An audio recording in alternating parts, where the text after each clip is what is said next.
the screen. So, this is green-black Lurrus Rock.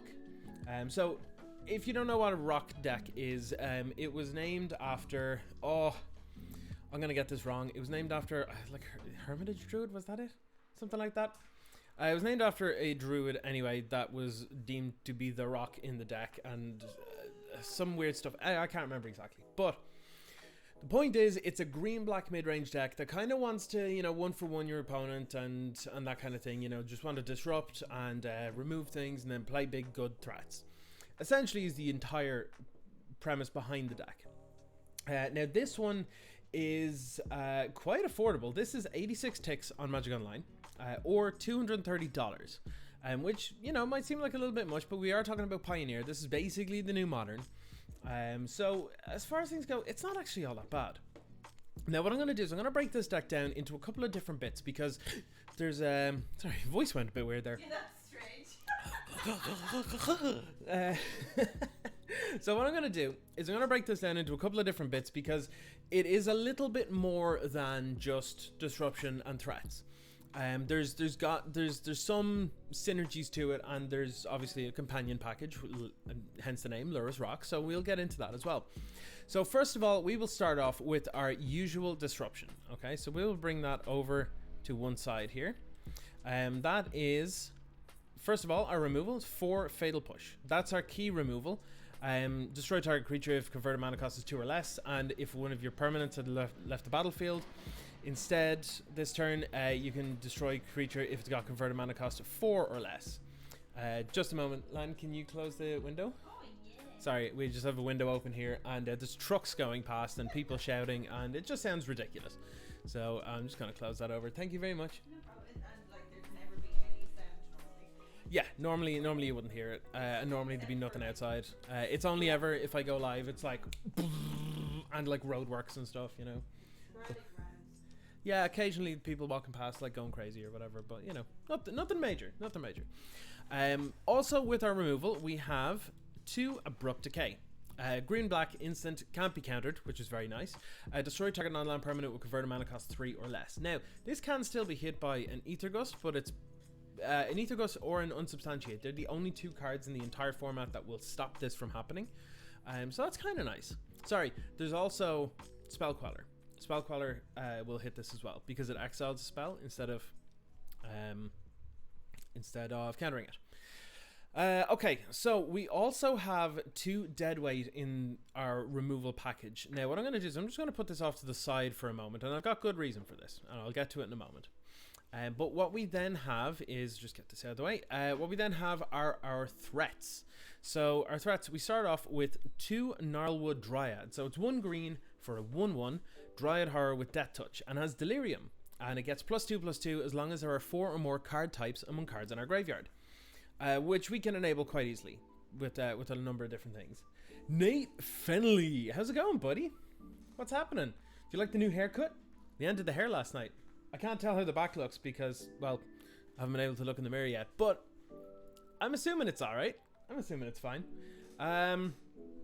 So yes, I'm gonna head on a little bit here with the deck tech, but keep in touch, bud. Keep in touch. I'll continue chatting after the deck tech for sure.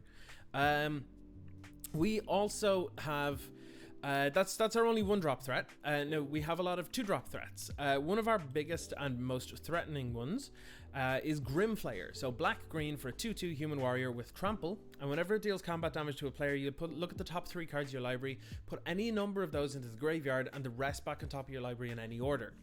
And it gets +2/+2 as long as there are 4 or more card types among cards in your graveyard. So it enables Delirium nice and easily by itself, and then also pays itself off for doing so.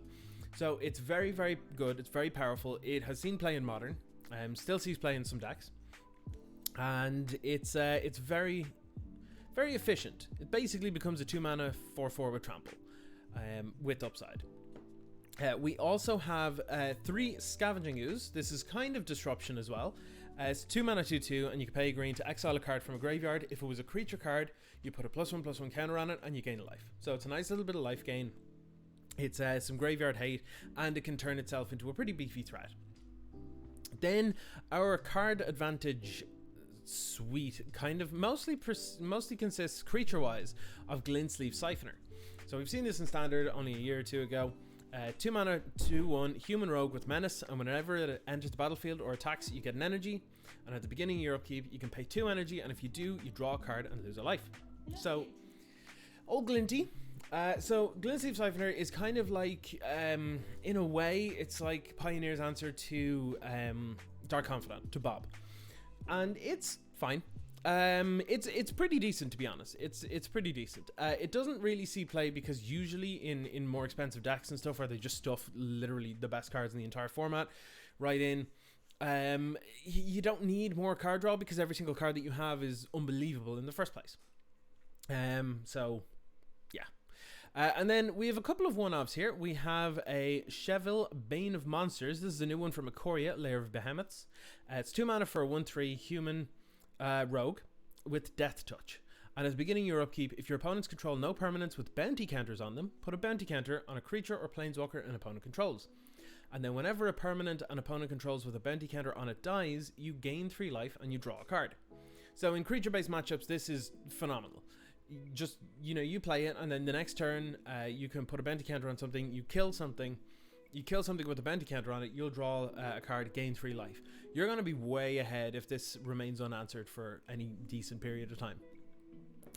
Then we also have Den Protector, which is 1 and a green for a 2/1 human warrior. Creatures with power less than Den Protector's power can't block it, and it has Megamorph for 1 and a green. So you can cast this card face down as a 2/2 creature for 3 mana, and then you can turn it face up at any time for its Megamorph cost and put a +1/+1 counter on it.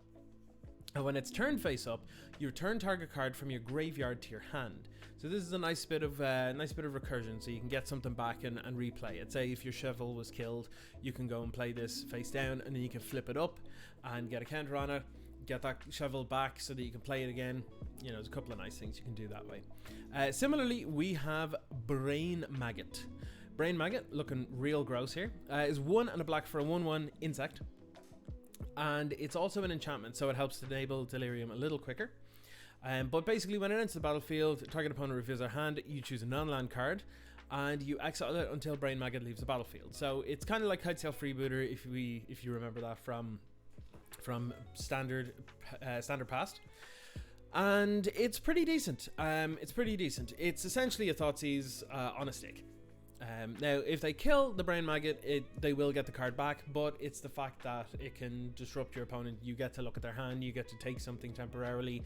You can take, say, the cheaper removal spell. They'll have to use the more expensive one to kill Brain Maggot in order to get the other one back, and it's to make your life a little bit easier and your opponent's life a little bit more difficult. Now, there's a reason we're running a couple of different one-ofs here, and that is because we are running 3 Traverse the Ulvenwald. So it's 1 green for a sorcery. You can search your library for a basic land card, reveal it, put it into your hand, shuffle your library. This is nice to help make sure that we don't miss our land drops. However, if it's got Delirium, if there are 4 or more card types among cards in your graveyard, you instead search your library for a creature or land card, reveal it, put it into your hand. So once we have Delirium online, this deck basically opens up. It opens up into like a toolbox where we can go and get a Brain Maggot to pull something out of our opponent's hand. We can use Den Protector to go and get something back. If it's a creature matchup, we can go and get Scheffel to start like blocking up the board and giving us card advantage and gaining us life. We can get a Gnarlwood Dryad as another Death Toucher, and we can get Scavenging Ooze as Graveyard Hate. We've got all sorts of options here. And then there are 2 other cards left in the deck that we need to talk about before we talk about the companion part. And that is, first of all, we've got 4 Agonizing Remorse. This is the budget answer to Thoughtseize. 1 and a black, so not as ideal, but it's still very, very powerful. And actually, in some scenarios, it's actually better than Thoughtseize. 1 and a black sorcery, target opponent reveals their hand, you choose a non-land card from it, or a card from their graveyard, and you exile that card, and you lose 1 life. So you lose less life than you would with a Thoughtseize, and you could also exile it. That is very, very important, because if your opponent reveals their hand and there's say an Uro sitting there, what are you going to do? Discard it so that they can just cast it again? Like, that's terrible. Or say your opponent has no cards in hand, but they have an Uro in the bin, and you top deck an Agonizing Remorse. You can get that Uro out of the bin instead. So it's extremely versatile. I think it's massively underplayed in the format. It is not a good replacement for, well, it's a pretty good replacement for Thoughtseize. It's not an exact replacement, but in some scenarios, it's actually better, in my opinion. And then finally, we have one Call of the Death Dweller. This pulls multiple duties in this deck. So, 3 mana, sorcery, return up to 2 target creature cards with converted mana cost 3 or less from the graveyard to the battlefield. You put a Death Touch counter on either of them, and then put a Menace counter on either of them. Now, it's unlikely that you'll get more than one creature back with this, because if you look, nearly every single one of them are 2-drops, apart from the Gnarlroot Dryads. So if you throw one of these under the bus to kill something early, you can get it back alongside, say, a Grimflayer or something, and that's fine. But one of the main reasons that we have this in here is because we can use this to get back our Lurrus, which is our companion. And now we're going to go on to the companion section. So I left Deadweight over to the side here for a reason. Just in case you can't remember, for whatever reason, what Lurrus of the Dream Den does. 3 mana, 3/2, Cat Nightmare. In order for it to be our companion, we have to have each permanent card in our starting deck have converted mana cost 2 or less. As you can see, our mana curve is below that. Call of the Death Dweller is higher than that, but it's a non-permanent card. It's a spell, like a sorcery. So, it's got lifelink. During each of your turns, you can cast one permanent spell with converted mana cost 2 or less from your graveyard. Now, Lurrus of the Dream Den is extremely popular, particularly in these older formats, because it allows you to recur a lot of things. It allows you to basically more aggressive decks, like there's the Lurrus Burn deck in Pioneer here. It allows you to get things back. Say, like, for example, if your Monastery Swiftspear was killed earlier on, later in the game you can play a Lurrus and you can start casting all those little creatures back out of the graveyard again, which is exceptionally powerful. And we're looking to take advantage of it here. Lurrus is extremely popular at the moment, as is Yorion, which is not a great matchup for us, but that aside, Lurrus is very good at the moment, and this is why we're running Deadweight, because Deadweight can kill something, it will go to the graveyard, and then you can use Lurrus to cast it again from the graveyard back out onto the battlefield, kill something else, and then go back into the bin so you can cast it again next turn. Now, what's important about Deadweight is that it kills opposing Lurruses as well. That's critical. We need to be able to kill our opponent's Lurruses. So this is very, very important. Then we have a nice little bit of tech that I saw on the internet there earlier on yesterday, I believe. And that's Unbridled Growth. 1 green for an aura that enchants a land. And it has enchanted land has tap to add 1 mana of any color.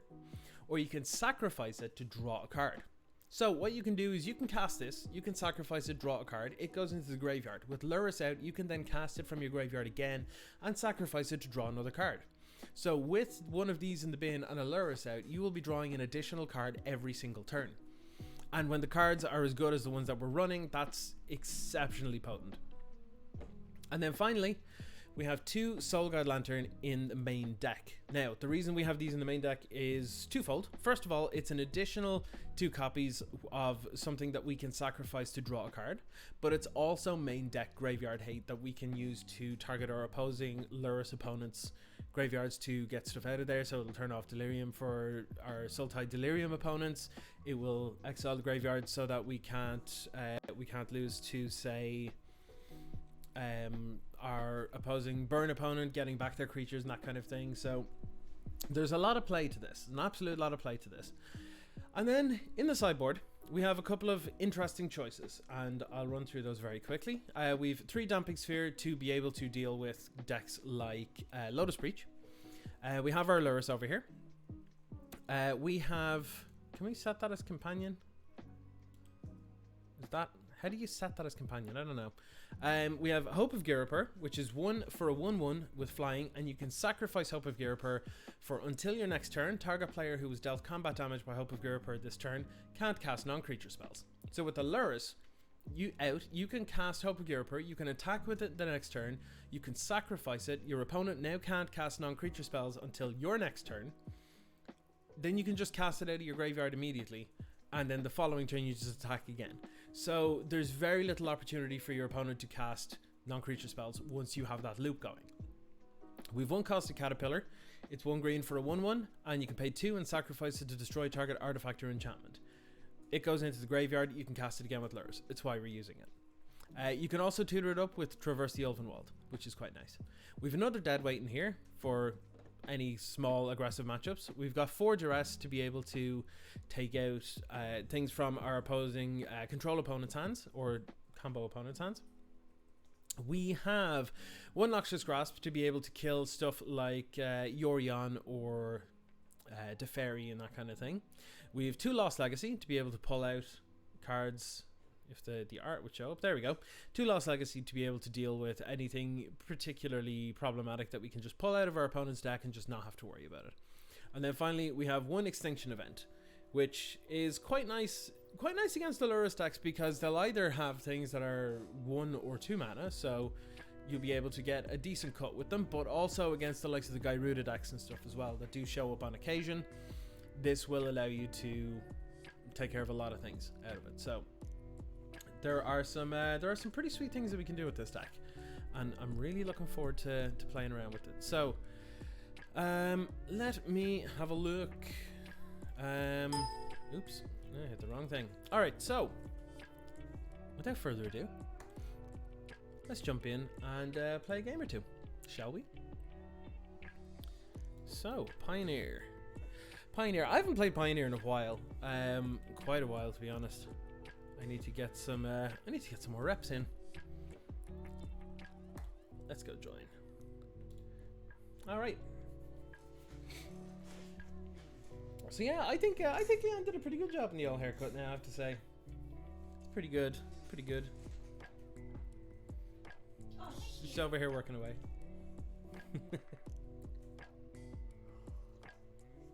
Or against Boger or Boger or Bogger maybe.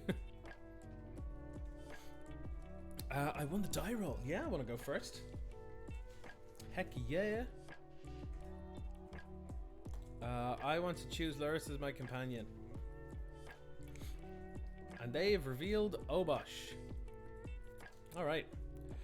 Do we want to keep this? We have 3 lands, we have 2 threats, we have some removal, and we have some disruption. I think this is pretty okay, actually.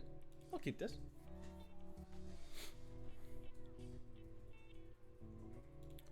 I will play a Blooming Marsh, and I'll pass the turn.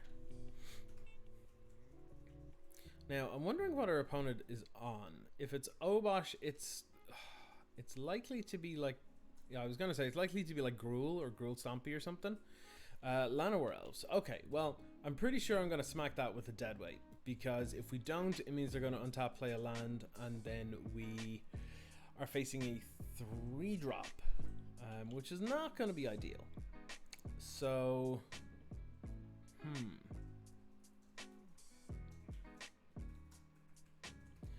I'm trying to think what I want to do exactly here. Do I want to Deadweight it or Fatal Push it? And I think I want to Deadweight it.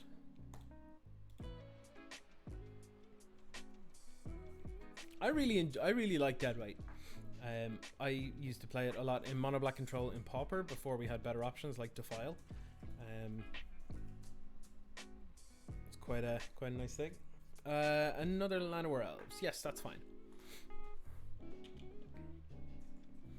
I think I'm okay with just doing this, to be honest. I'm definitely okay with forcing them to have their 3rd land. I think I want to take a peek, see what they got. Let's have a look, see what you got, opponent. Ooh, do I want to take your Clothis or a Spellbreaker? Well, I can deal with a Spellbreaker at some point, but...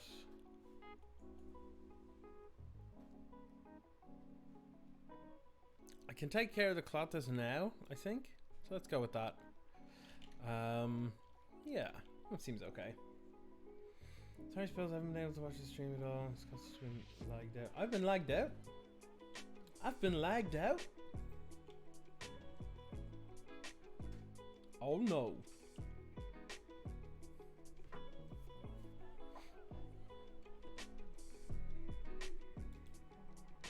What they got? Spellbreaker. Well, we knew it was there, so that's fine.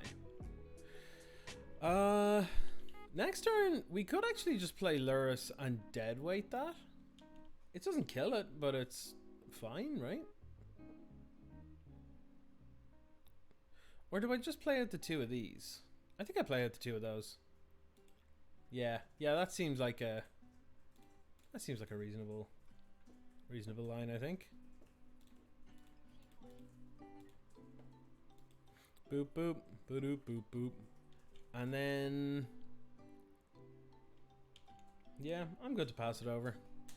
I don't think I'm too concerned about what our opponent can do here, because they have a wild slash, so yeah, they can kill one of these, but I can just get it back next turn with Lurrus, so I kind of don't care. I think what's important here is I find a way to deal with Obosh. I'm thinking of it now. I don't have a whole lot of options in terms of that. Maybe 1 or 2 Heartless Act are good in this deck. Maybe that's the line.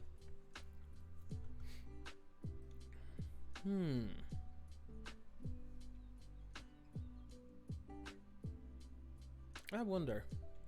Combat. Do I just trade? Because I'll just get it back next turn. Yeah, I think I'm okay with that.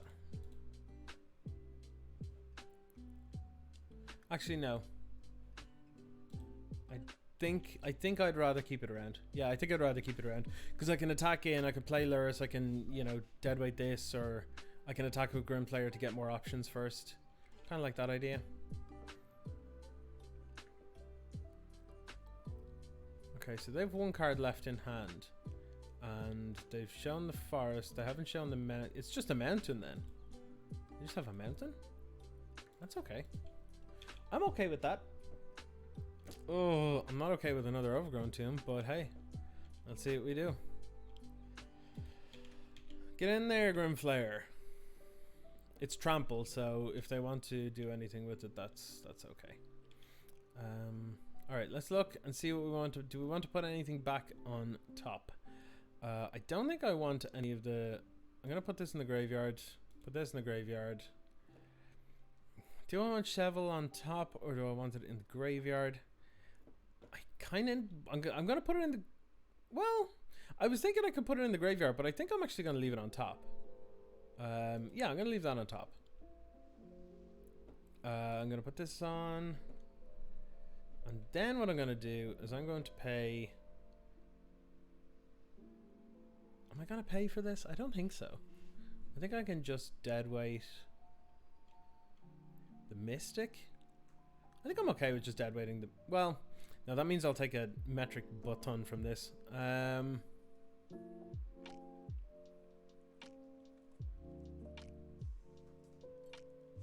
I can play Lurrus and Scavenging Ooze and hope that that's enough to get me back in.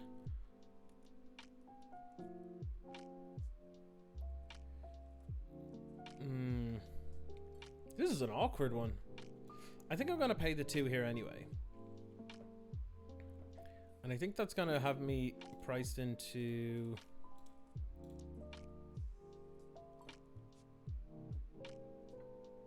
Oh, okay. They just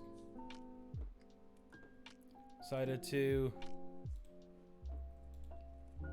quit out for no reason.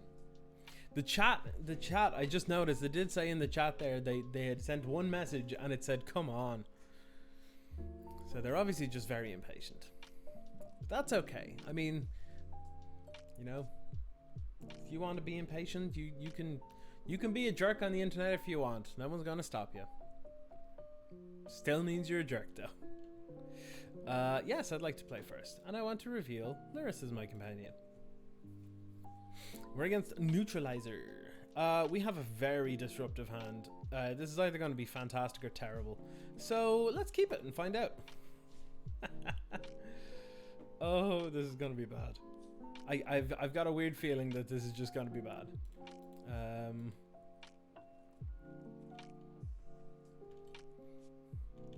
Okay, so if they start doing dumb stuff with the graveyard, we can definitely rip them out of it. But if they go Thoughtseize here, I'm pretty okay with. Yeah, I'm okay with this. They can take my Scheffel, that's fine. You just see the 3 of these, they're gonna be like, oh no. I'm pretty okay with this. pretty okay with this. Okay, so let's see what we get. Something a little bit better would be nice. Okay, Triumph, not fantastic. So I'm just gonna Blooming Marsh and Agonize Remorse. Boop boop. What you got? Lazotep Reaver, Censor, and Nadir Kraken. I mean, I think it's the Kraken because I can play around Censor, and Lazotep Reaver doesn't do much.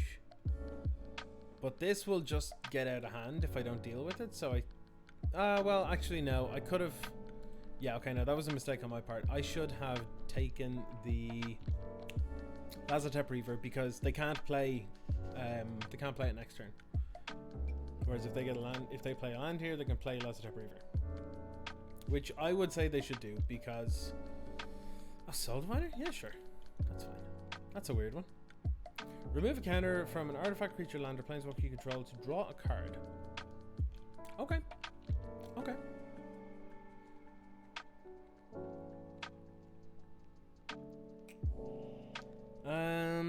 Alright, let's Agonizing Remorse first. So we get this out of the way. We're going to take the Lazotep Reaver, leave them with a Censor. That's totally fine by me.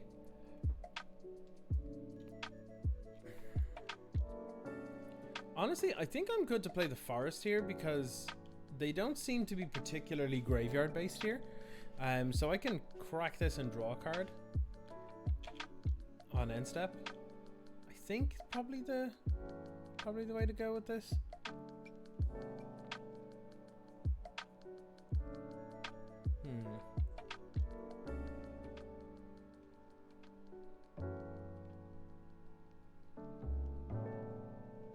Okay, the top deck's something anyway.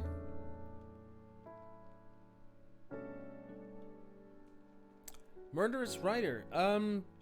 Yeah, sure. Okay. Seems like just a blue-black counter-based mid-range versus green-black rock. So I think I'm not too concerned about what's on the board right now. I mean, famous last words and all, but you know, I'll sack this to draw a card. Okay, another land. And Grimflayer. Ooh, Grimflayer's not bad. I'll take a Grim. I'll take a Grim. And I think I'm going to play... What do I know of in our opponent's hand here? We know of the Censor. They play the Water Grave, which means they still have the Fetid Pools. So they have a Censor and a Fetid Pools. So I'm not particularly bothered by the Agonizing Remorse, but I guess it's not going to do much else in my hand. But I may as well hold on to it. I don't feel like it's going to be of much use here.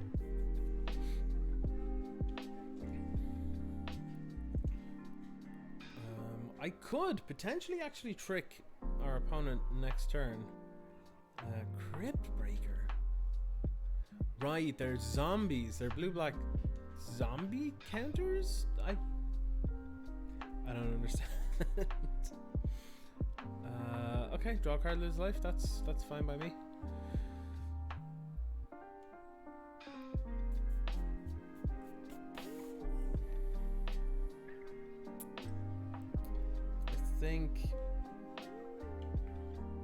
I think a nice draw here will be something like Deadweight or something. Unbridled Growth, that's fine. Yeah, I can put that on a land. Let's put it on the Forest, I guess. Because I'm happy to just sacrifice it now to redraw. Sacrifice. Okay, Traverse is quite nice here, actually. I'm gonna go to combat. I'll attack.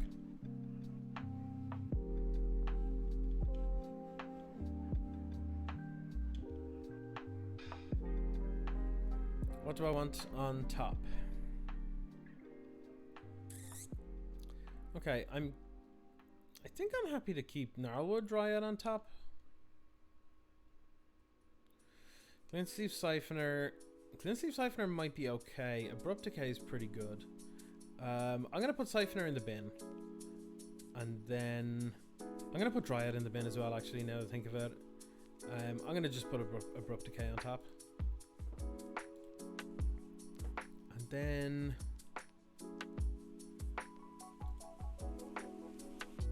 I don't know if I want to traverse right now because...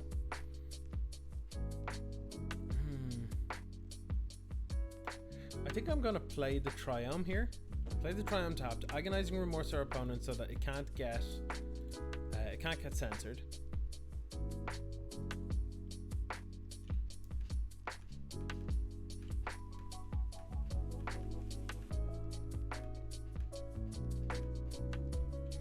Oh, Treasure Cruise.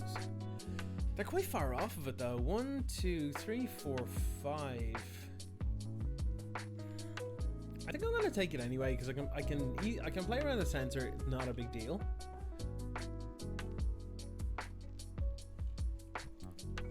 The exile effects have been causing havoc with our opponent. Yeah, it's forcing them to cycle it. I'm good with that. I'm pretty happy. So we don't know of anything in our opponent's hand right now. They got a Kraken. Okay, that's fine. That's fine. We have an Abrupt Decay on top so that we can take care of that. So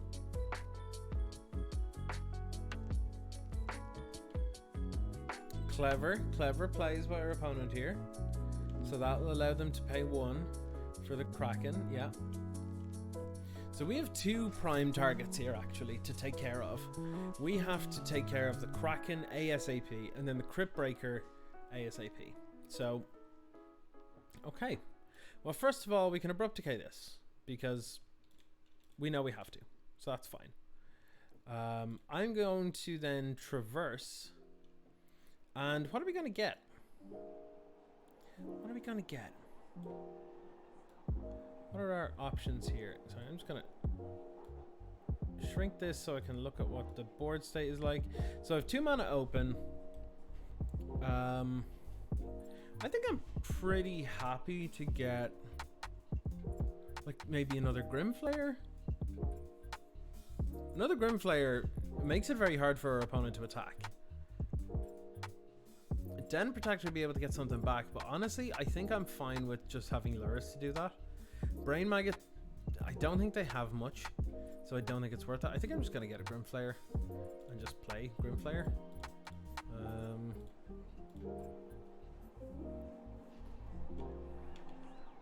Yeah, I think I'm pretty okay with this. What happens if I attack here? Yeah, I think I should be attacking. I think I have enough.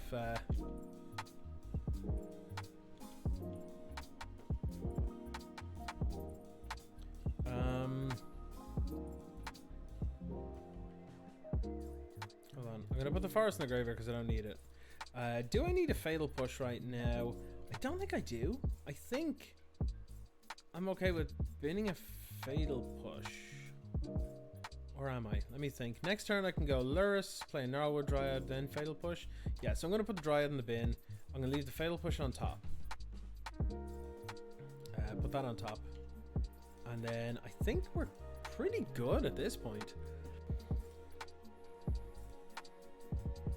Our opponent's going to have some good answers in their top decks here. Is this another Kraken? It is! Wow. Alright. I mean, that's fine.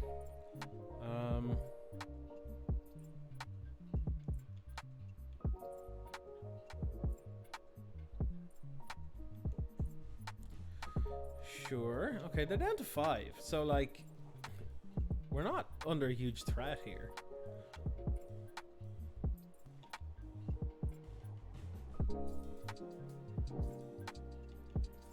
Like, if we swing in here, they're in serious trouble. Which is exactly what I'm going to do. They have to block everything. Unless they have a push. Do they have a push? That's fine. That's fine. It just means that I'll be able to do this. Hang on.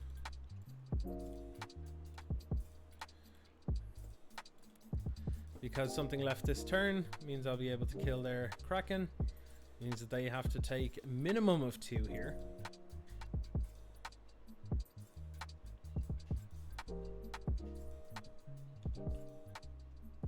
Okay, now they can't draw any more cards off of things, so I'm pretty happy with that.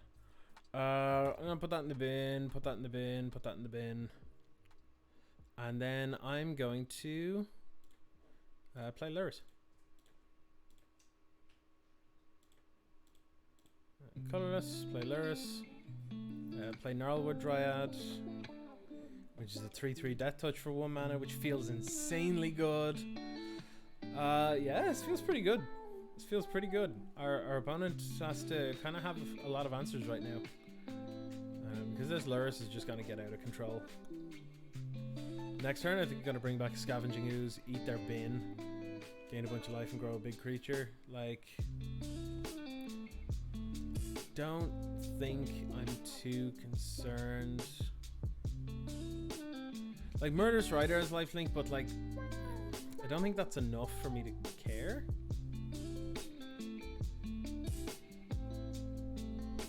So they're tapped out. I don't know how they survived this. Okay, well, first of all, I'm gonna deadweight something. I think I'm gonna deadweight this, which means I get to deadweight something else, which is real nice. And then I'm gonna deadweight this, I think. It doesn't die, but it means I can't gain life, so I'm on board. Now I swing with everything.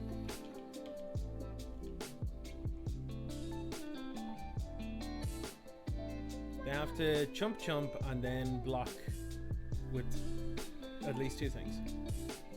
Like, they can kill the Grimflayer if they want to, but that doesn't do anything. Like, they lose a creature and I can get it back, so I'm not very concerned. Soul Diviner killing the Lurrus is probably the best thing they can do, but honestly, yeah, they don't really have great choices here.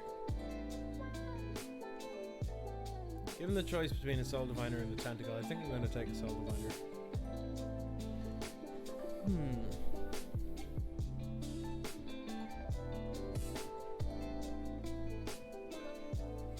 So far, this deck feels pretty good. I'm quite enjoying it.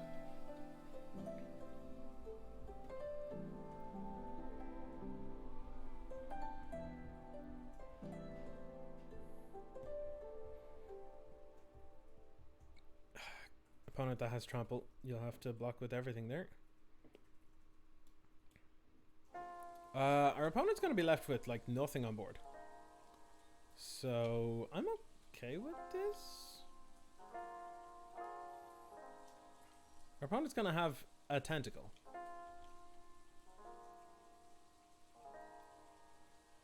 Like, we're down our Lurrus, but like our opponent's basically dead. Like, I'm not sure how, like, I don't know if attacking with Lurrus there was correct. It felt like it because it forced them to throw more stuff under the bus, but I mean, I feel like they're just in a lot of trouble here. Like, they've 1 card in hand. It has to be like a fatal push to take care of the Grimflayer, or they're just dead. Alright, combat.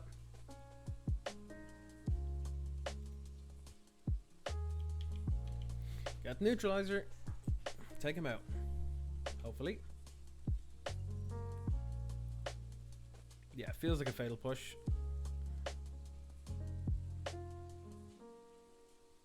Oh, drown the lock? Huh.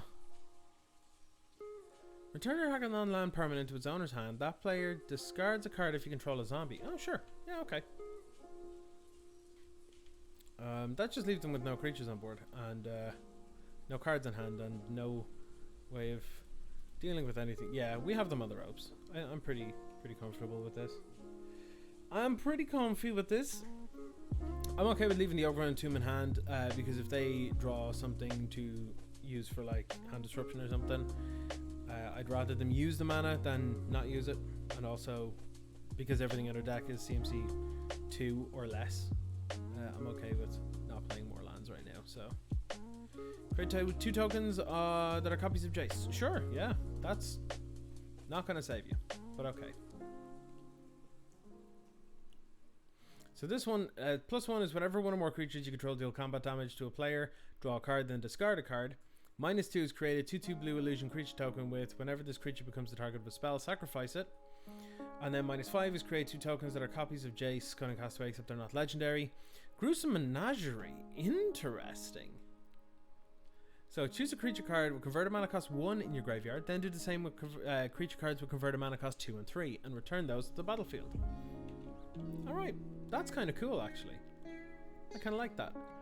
They don't have many good options. They can get Crypt Breaker, Soul Diviner, and Kraken, which is actually pretty good. That's a decent board. Huh. I'm impressed. What we need to get now is we need to pull our one Call of the Death Dweller off the top. If we do that, we can get back Lurrus, which will get back Deadweight, which will allow us to kill something else.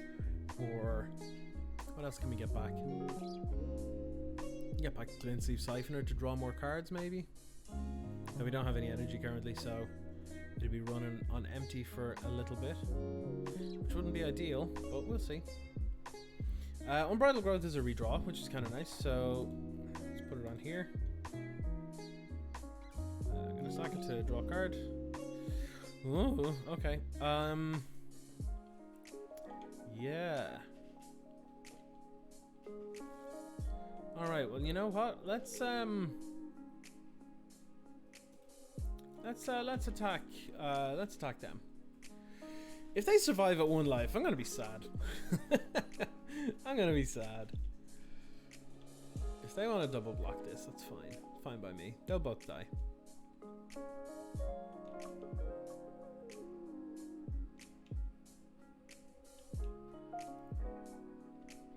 Would it have been correct to attack with the Grimflayer there? Possibly? Possibly? I feel like I'd be best served to draw a removal spell first. Kraken left unattended can probably get out of control now that I'm looking at it.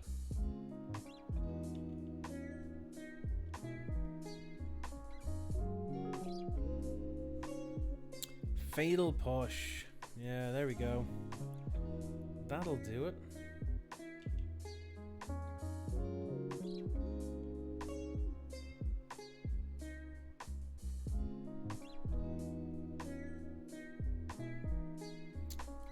Okay. So, I think we're going to take a beating here because they're going to draw a few cards. Yeah. And they can use Soul Diviner to take the counters off in their Deer Kraken. That's clever. That's clever. To draw cards, and then they can pay 1 to... I see how this works. Okay. Very, very dodgy, but... Yeah. I say very dodgy because they're at 1 life and they haven't done it yet, but, you know... Yeah. Okay. I can strangely see a use for like a one of like Gonti's Machinations or something in here. Like that might be something worth considering to get that little bit of reach. No, it's a terrible card. I would never use it.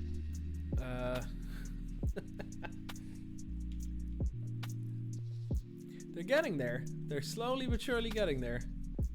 So we'll see.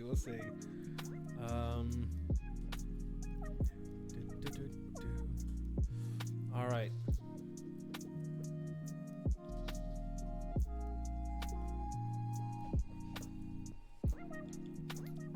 Okay, let's see what we got. Let's see what we get. Something good. Old Glinty. I mean, that'll allow us to draw a card next turn, but I think we might be dead by then. No, that's not the color I need. I need black. Thank you. Yeah, I think attacking with the Lurrus that turn was actually incorrect. Yeah, I think that was the mistake that I'd made. So this turn they're gonna, like, the Kraken's huge. And I don't want to block it because it won't get me out of this by... Let's see, how big can this get?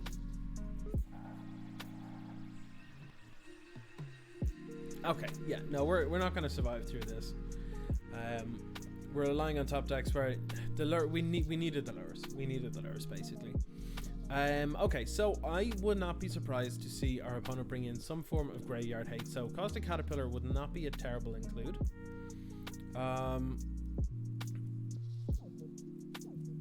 What else? What else?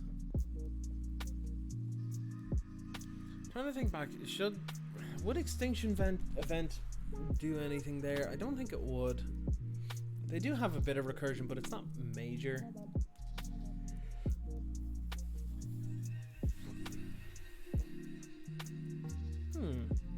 Interesting. What would I pick? Damping Sphere doesn't do anything. Duress, they don't really keep many cards in hand, to be honest. They don't keep a whole lot in there, from what I've seen. Deadweight, maybe, but a lot of the things are 3 toughness. Myers Grasp would be a better card here now. Hope of Gearper, not really doing a lot. Like, it's just the Thoughtseize and the Fatal Pushes and stuff, so it's not amazing.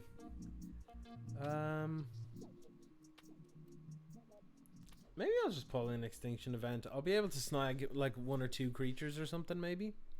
The tokens are all even as well because their converted mana cost is 0, so I can take those out in addition to like the Soul Diviners and stuff. It's an additional piece of removal. I'll probably be pulling out a bit of in Disruption here because Disruption not particularly impactful in sort of more fair game plans like this, so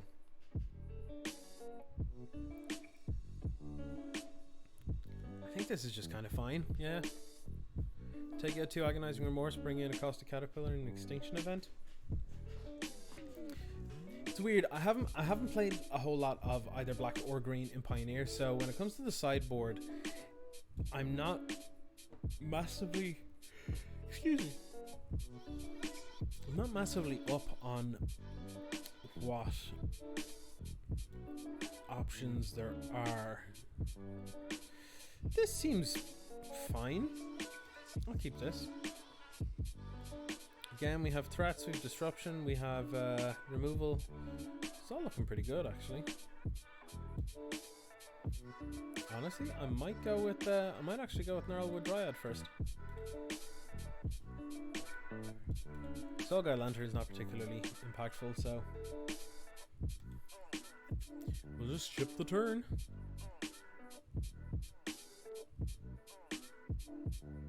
Thoughtseize?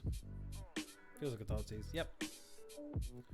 Yeah, see, in these kind of matchups, I wouldn't be trying to Thoughtseize stuff out of my hand because, particularly permanents, because, yeah, like, that was not a smart move because, unless they've Graveyard Hate, like, I would have taken something like, you know, Agonizing Remorse or something so I can't look at their hand.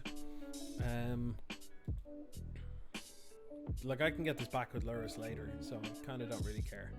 You know what I mean? So, I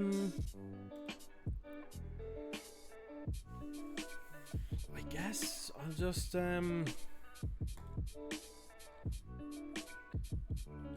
Agonizing Remorse now, yeah. Why not? They have another Thoughtseize. I don't really care much for that. Okay, I see the Ashiok here. That's gonna be bad. I think that's what we take. Like, let them Thoughtseizes again. They'll probably take, like, Soulguard Lantern. Like, Thoughtseize doesn't really do a whole lot against this hand, so I'm kind of okay with it.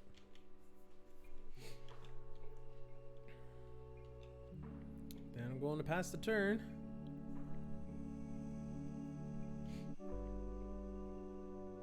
Thoughtseize again. Nope. Blue. Oh, probably Cyclone. Yeah. Excuse me. This is the card I would have considered pulling out for sure, because you know Lurrus is my companion, so all the things I'm doing are CMC 2 or less for the most part. You know, unless it's like a non-creature spell. But they didn't really see any of those, so I wouldn't have bothered personally, but okay, well what I can do is I can play Soulguard Lantern. I will exile a Thoughtseize. Now I'm going to sacrifice this to draw a card. Okay, got another land. Sweet. But now this is a 3/3 because there are 4 different card types. So we're getting some damage in. Getting there. They're down to 10. So comparing the life totals to someone that's playing Thoughtseize and someone that's playing Agonizing Remorse, we're seeing a little bit of a benefit here. We do need to start top decking pretty well though. Okay.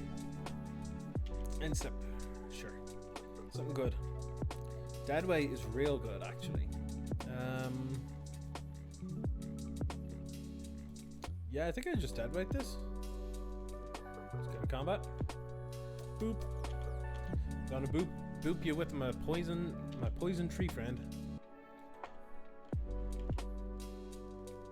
They're at 7. I don't know what they do. I should have played a land there. I made a mistake. They already knew about this overgrown tomb, so I should have played it out. Crypt Breaker, yeah, that's fine. Thoughtseize, excellent. Yeah, I'll take it. Very nice.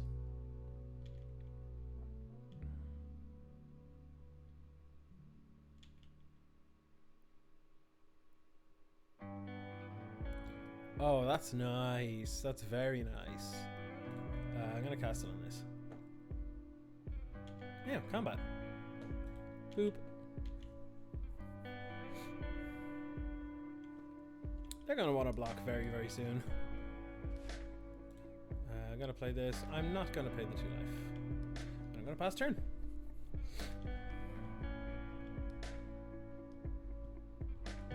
So in order for them to survive, I would say they would have to kill the Gnarlwood Dryad and exile the graveyard in the same turn. Like, the Ashiok here doesn't do anything. Like, sure, it exiles my graveyard, but they have to block or they die. So I'm okay with this. Alright, any removal spell here and I win. That's actually real nice.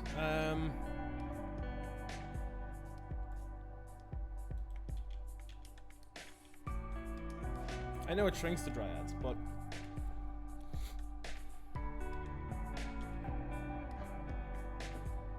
okay, so now we can play Lurrus. Play the Dryad. Pay 2 life. Play the Dryad. You're down to 2 life and you've got 3 threats facing you down. What are you going to do? Spills, thank you for the bits. Corgos. And Jake popping up, being all happy. Huh? Jake also popping up, being all happy.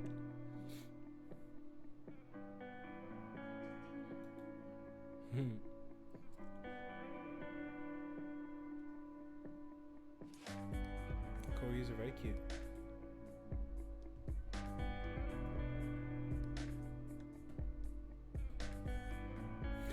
I think they tapped for like a fatal push or something and then realized that if they kill one of these, I literally get it back. So that was okay. That was okay. Being on the play helped. Okay, so knowing that they're bringing in Ashioks, I think that does make disruption a bit better. So what I'm thinking is the Soulguard Lanterns will come out instead, and an Unbridled Growth, and I'm gonna bring in 3 Duress.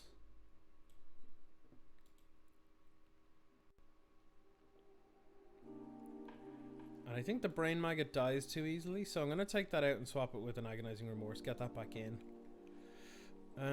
Anything else to help me rely less on my graveyard would be great. Okay, so I don't need to cost a Caterpillar because they're using Ashiok as their graveyard hate, so I will have Duress there instead. Now, anything else I want to bring in? Do I want to bring in that dead weight just as an additional form of removal? Maybe not. Maybe that's okay as we are. Maybe I want to go to... Yeah, I'll do this. I'll go back to my 4 Agonizing Remorse and I'll just bring in 3 Duress. And we'll just play it as is. See how this goes.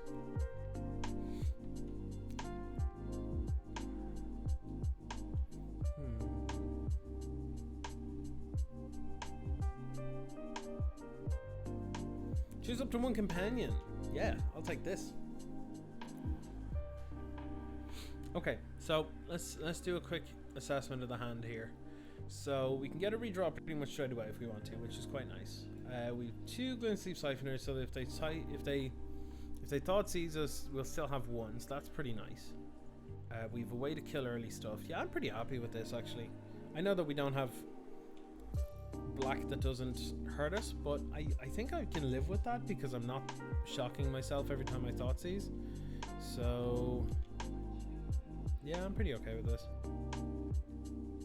Okay, another Unbridled Growth is fine. That's just a redraw. I suppose we can just not sack the Unbridled Growth and just have a tap for black.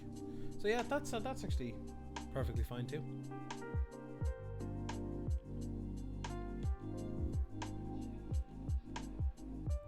I smell a Fatal Push here. But you know what? Sometimes you just gotta run your friend into a Fatal Push.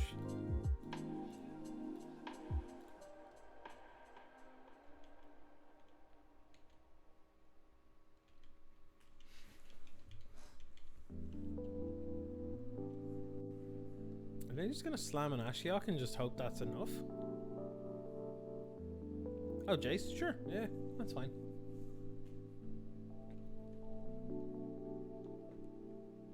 Siphoner has Menace, so they need to have 2 creatures out in order to deal with it, so fine with that.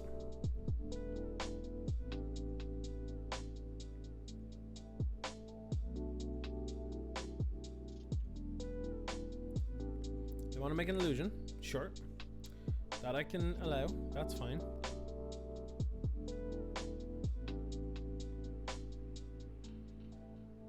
Okay. I think here I'm good to sacrifice this to try and find another land, which we didn't, which kind of sucks. But that's okay. We can go in and attack Jace with this.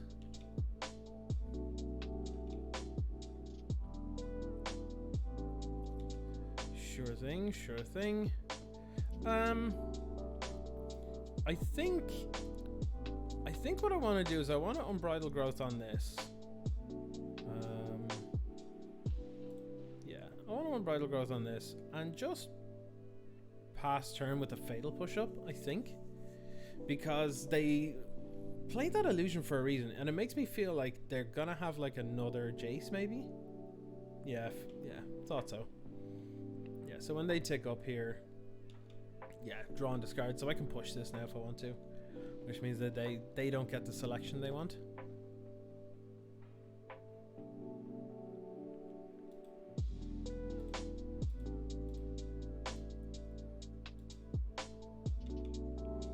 Sacrifice it. All good.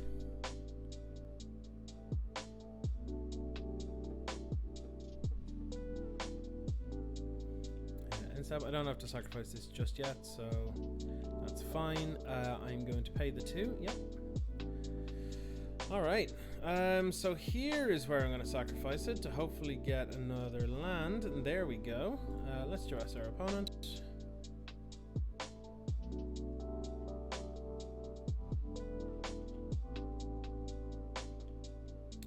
They have a Torgar Famine Incarnate. What?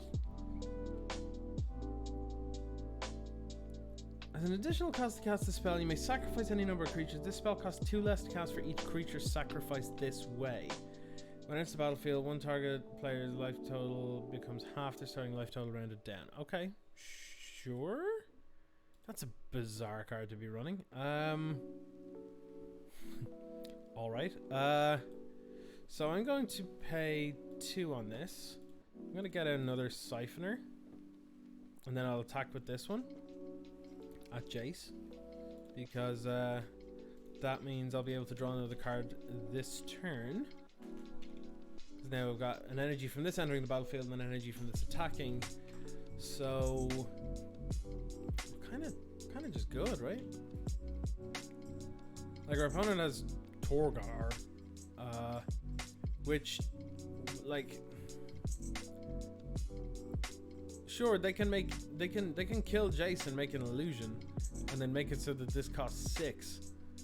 That seems terrible. Did they play a land here? Let me just check. No, they didn't. Okay, that's fine. The cycle sensor, so we know all 4 cards in hand.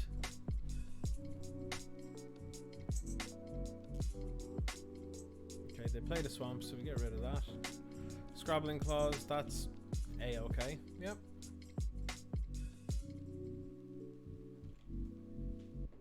Okay, I'll sack an Unbridled Growth.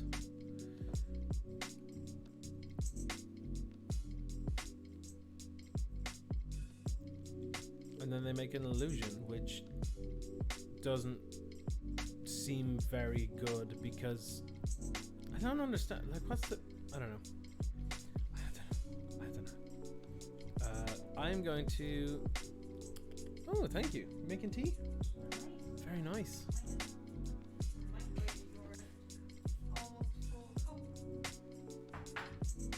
Just giving out that I didn't finish my tea. Well, my apologies. Okay, so I'm going to go to combat. It's going to be a bit of noise in the background just while Leanne is playing with the kettle. I'm going to yield to this, actually. I don't want to keep having it pop up. Our opponent's game plan does not seem to be coming together here. I'm going to play this out. I think I'm going to play a Scoos and then pass it over with a Fatal Push-Up. Seems fine to me.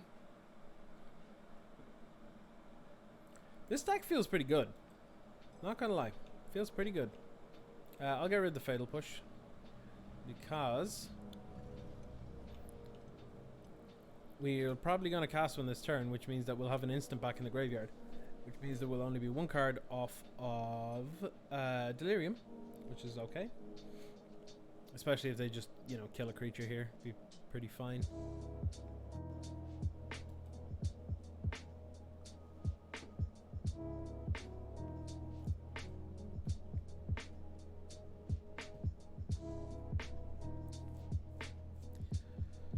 Beginning of combat step.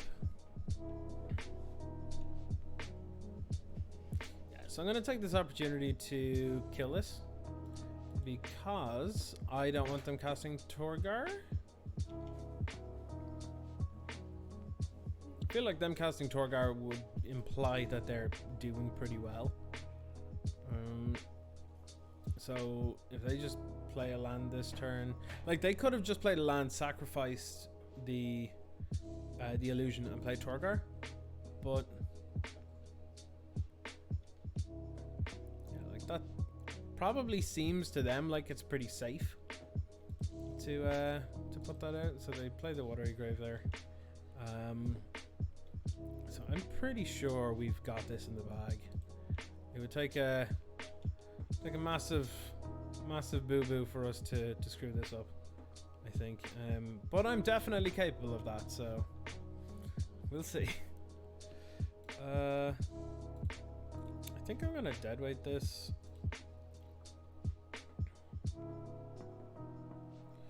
This would not surprise me if there was a concession here, because their hand is looking pretty garbo, and I'm drawing 2 to 3 cards a turn. Seems pretty decent. I think I'm going to eat the Crypt Breaker so they can't get it back.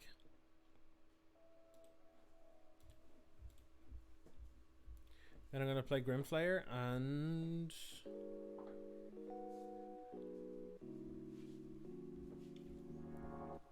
they're going to exile the Crypt Breaker? Really? Okay. I mean, I'm fine with it. It just means that they definitely can't get it back. I can see where they were going with it, but I'm real close to turning on Delirium, which is better for me than a single counter, but okay.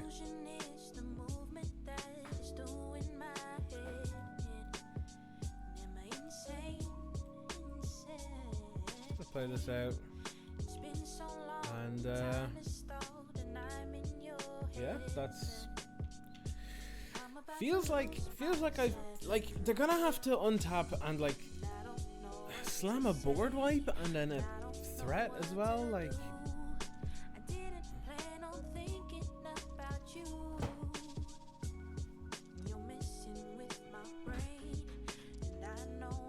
Thoughtsies? Sure. Yeah. It doesn't mean they're dead on board, but I'll take it. If they discard Gnarlwood Dryad here as well, they're going to be... Okay, they got rid of the Fatal Push, that's fine. Oh, Kraken? Yeah. That is A-okay. Alright, time to draw a card. Okay, so what we can do here is... Actually, our opponent was kind of screwed either way, because we can kill this. That will turn on Delirium. That will make this a 4/4 trampler. Yep, that actually kind of works. I'll take it.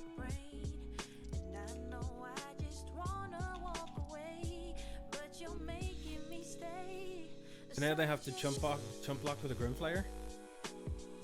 On the Grimflayer. That puts them at 1. Thank you, Lan. Lan dropping tea here and I'm not even paying attention. This works very well for me. I'm extremely happy with this. Look at the top. I'm going to put that in the bin. I'm going to put that in the bin. And I'll leave that on top.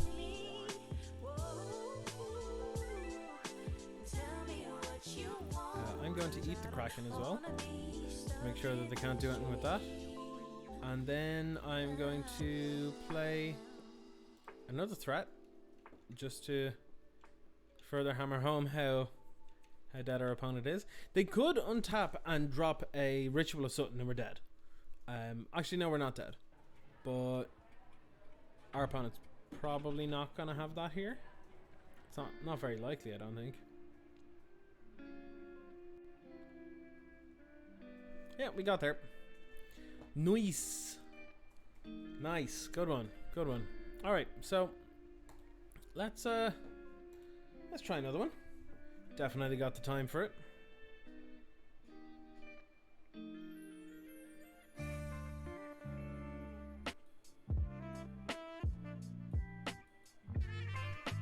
See if we can get something up. This deck feels pretty good so far. For a budget deck, I mean, like, there's definitely ways in which you can trim this down and sort of trim the expensive parts of it, because I'm looking at it here, like the Grimflayers are expensive. They're like $30 in paper for a playset, but like you can absolutely replace that with something else. You could do, if you were going hard in on the Delirium strategy, you could use Mulgraf Scavenger, which is 1 and a green for a 0/4. That gets +3/+0 if there are 4 different types in the graveyard. So it's kind of like a Tarmogoyf, which is pretty good. They're like 5 cents each. They're pennies, which is pretty good. You could probably add more Chevels, or Cheville, whatever way you want to call it. I don't think it's Cheville because that would imply there's an E at the end or something. But I don't know. Chevel or Chevel. Bane of Monsters. I don't think that's how it's pronounced. But yeah, it could work. Call of the Death Dweller. We haven't seen it yet, but I'm pretty sure it would. I'm pretty sure it could work out pretty well here. It might be good to have some more 1-drops. Maybe you just go into more of a graveyard synergy deck. Maybe that's the way to go. It still feels pretty good though. Still feels pretty good. Like all of the cards that we've cast and drawn so far, they've all had impact. I quite like. So, just waiting for an opponent. Oh, just flicking through some cards there, and I found a Kraken. The exact thing we were just against. That was a weird deck. It was like blue-black zombie octopus thing. I don't know. It was very odd. Very odd indeed. Ihagf. Okay, we're against Ihagf. Do you ever wonder where people get their names from? Lurrus. Reveal. They have not revealed, so we are up a card on them already. I'm okay with this. So we got 2 traverses. They don't do a whole lot now, but I'm fine with holding on to 1 until later on and using this to hit like land drop number 3 if needs be. So yeah, this is fine. I don't mind leading on an overgrown tomb.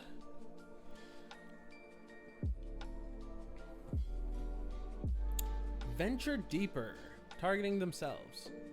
Oh, hello. Okay. Okay, I can dig this. This is... Oh, this is Godfarer's Gift? Yeah. Could be Esper Godfarer's Gift. Could be blue-white Godfarer's Gift. Blue-red even? Who knows? Who knows? I'm going to play this tapped. And pass. This could be an interesting one, because I have no idea what we can do here.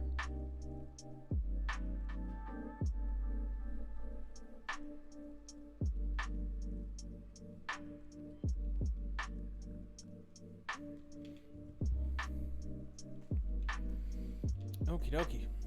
Let's see. End step. Our turn. Blooming Marsh is nice. Let's play that. And let's...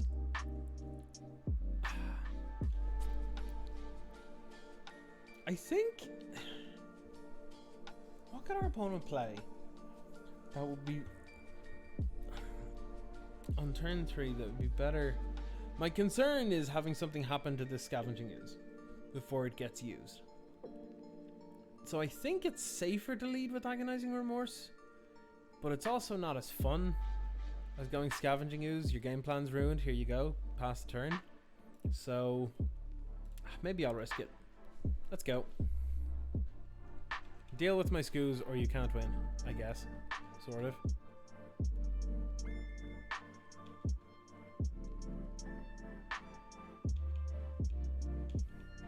Believe it or not, one of the first decks I ever played was green. Well, green, sort of. It was Abzan colors. It was an Abzan Rights deck from Modern back in 2018-ish.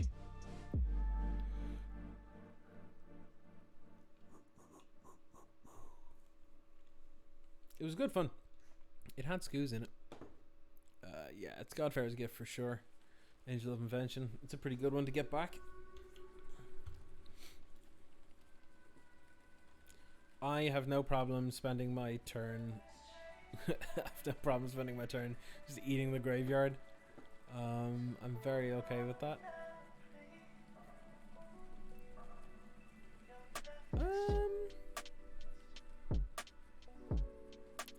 Honestly, I think I'm okay with actually agonizing remorsing our opponent here and holding up 1 Scoos activation. Alright, so they have the GPG in hand. Come on. Alright, yeah, because we could have taken the cleansing over there and then they can't really do anything, and then the Scoos, and yeah. We kind of had them at that point. Okay, so it's a graveyard deck. So, well, we're actually kind of pretty well set for it main board. I don't think we get a whole lot of improvement post board. The fatal pushes actually feel pretty bad here. Fatal pushes feel pretty bad. I would not mind some exile removal. Lost Legacy is pretty good. I will take that for sure. And yeah, I think I'm gonna bring in the Duresses over the Deadweight.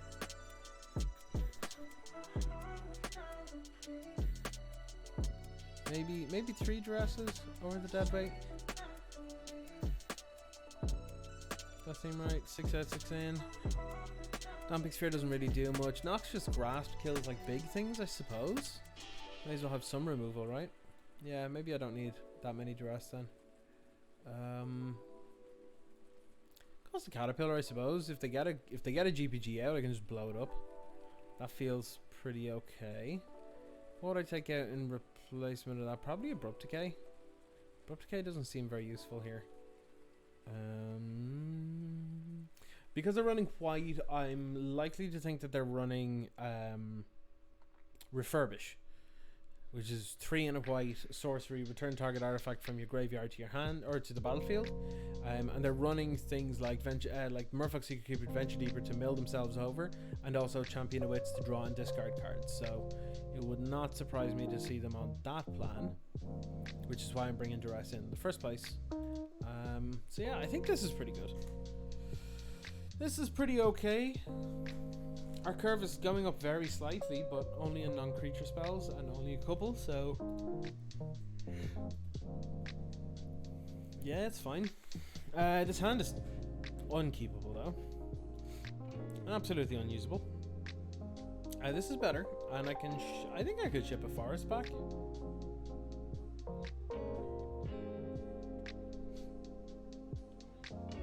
Yeah, ship a forest back. Keep this. Over you go. Dunzo Hunzo. So I'm going to lead on Blooming Marsh Duress, I think. Venture Deeper. Yep. Self-mill. That's all good. They have a Dig Through Time, Chart of Course, and a Champion Wits. Nothing major right now, so I'm okay with this. I'm okay with this. End step. Now, Blooming Marsh. Duress. You. Let me see your hand. Let me see your hand. Alright, Refurbish. Sick. Yep, I'll take it. Refurbish when it's in the bin doesn't do a single thing, so we don't have to worry about it. Like, as far as I know, in blue-white, it's never had a way to recur non-creature spells like that, other than GPG itself, so I don't see any big concern for it. They got used the Fable Passage already. Yeah, this is fine. They can play yeah, that's okay. Step. Blooming Marsh. Honestly, I think we're just getting the Siphoner out. And then next turn we can Traverse and Remorse, provided we don't draw anything better. Seems somewhat okay.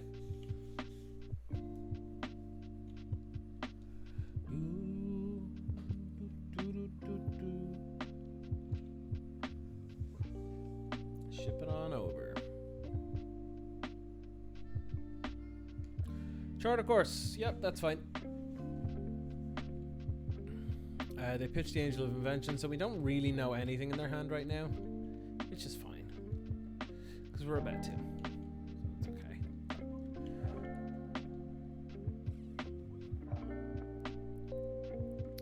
Okay, that's fine. That's fine. That's actually pretty good, because if they end up getting something back, we have a way of hitting it, hopefully.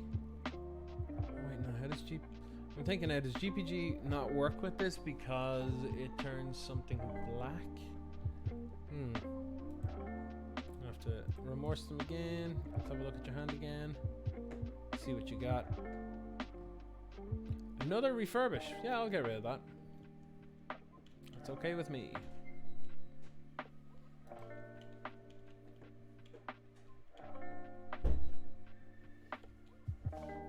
So they have another Secret Keeper and a Chart, of course. That's fine. Yeah.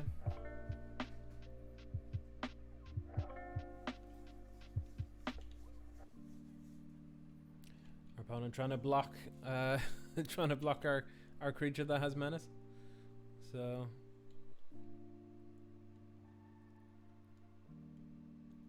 Chart, of course. Yep. They pitched the Secret Keeper, and they conceded. Turns out a graveyard-based deck that runs a lot of graveyard hate in the main is actually pretty good. So, yeah, that was good. So we're 2-0 so far. We can definitely get another few games in.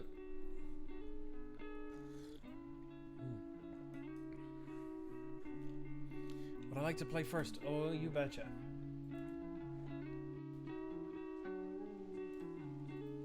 Oh, you betcha.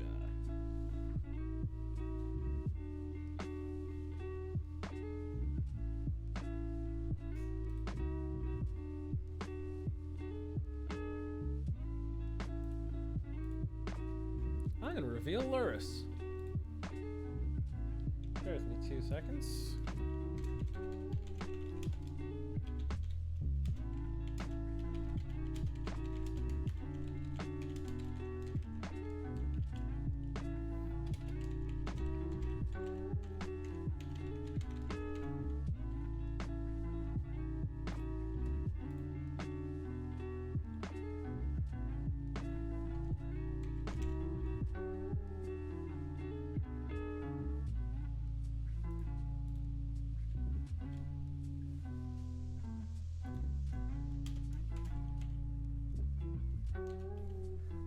Can we keep this hand? I think we can. There's no real disruption, but it seems fine.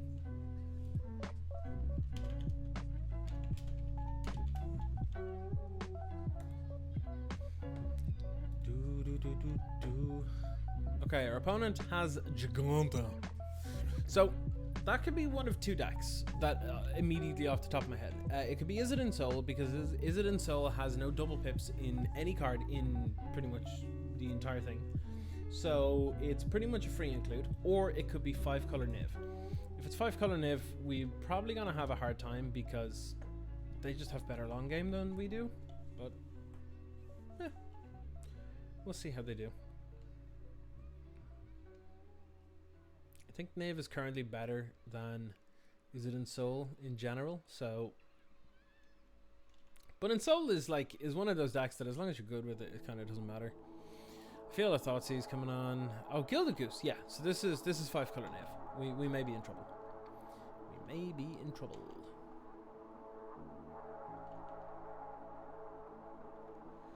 All right, so I think the best thing we can do here is push the Goose.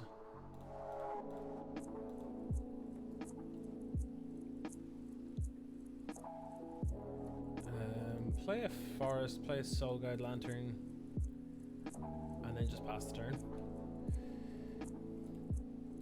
It's nothing spectacular, but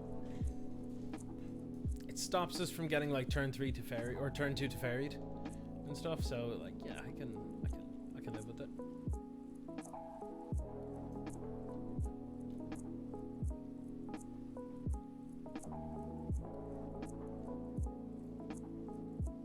Forest is a weird one though,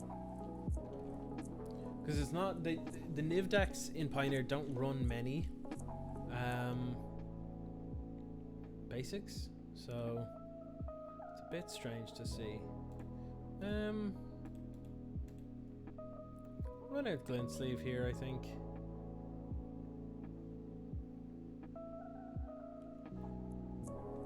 I'm gonna yield to this for sure. And then we'll see. Okay. They are going to Ass Blast it. I'm okay with this. Yep. I'll take a land. Yoink. And I can still play a land? Yes, sirree, dog. I'm gonna play my Grimflayer.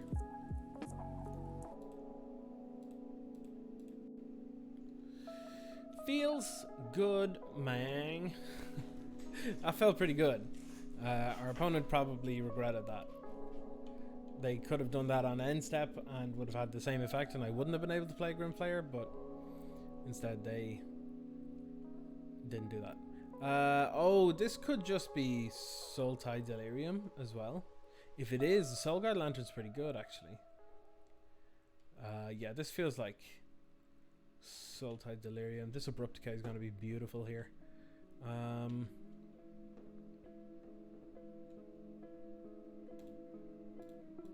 Boop boop.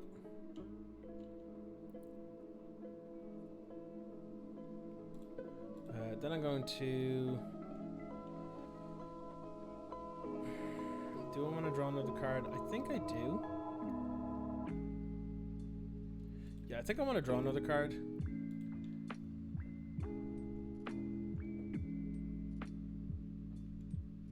Play a land. Get another energy. Agonizing Remorse our opponent here.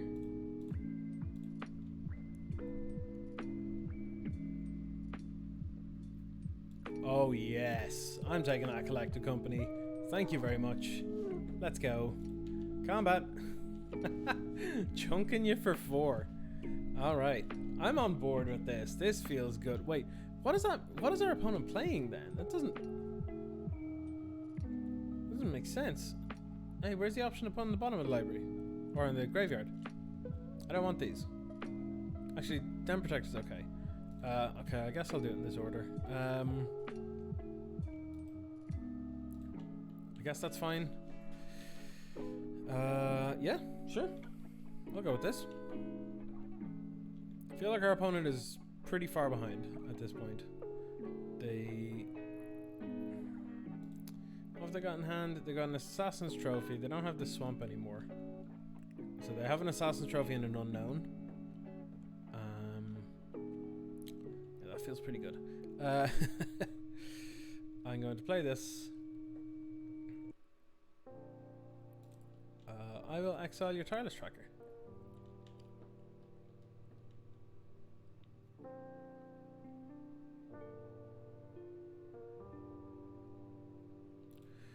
I'm going to sack this to draw a card. This should be the Den Protector. Yep, sweet. Now I'm going to go to combat. If they want to Assassin's Trophy this again, that is fine by me.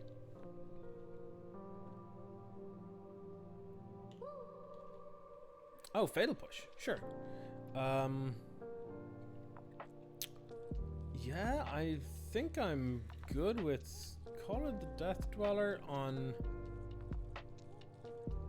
Grimflayer?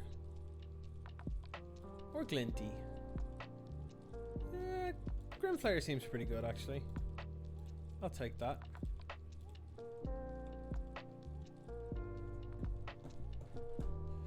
Yeah, okay, this feels like it can grind. Like, really grind. So we knew that they had a Fatal Push. And that means the last card they have is an Assassin's Trophy. But that means that they're going to have to use an Assassin's Trophy and ramp us even further. Now, actually, the mistake of us putting the card on top could be enough for them to consider us blasting the Grimflayer now in order to make me search, or make me want to search, to get rid of the card that I left on top, but...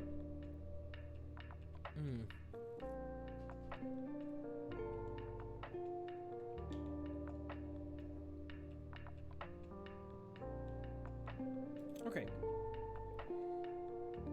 Aether Hub. I'm gonna always yield to this, because this is gonna get a bit silly. Okay, let's go to combat first. Opponent, I wish to boop you with my Flaying Grim. You taking it? Nice, nice, nice, nice. This is going to line up beautifully with Den Protector. Put this in the graveyard. Abrupt Decay won't kill Giganta, so I'm going to have to get rid of that. And... am I okay with having a linen sleeve? I think I am. Yeah, I think I'm okay with that. And I'm going to cast this face down for this.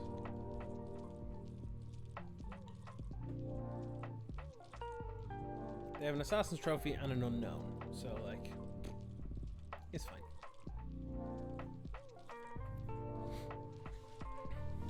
Den Protector is a weird one because I forgot it existed in Pioneer until I saw it in the deck list like 2 or 3 days ago.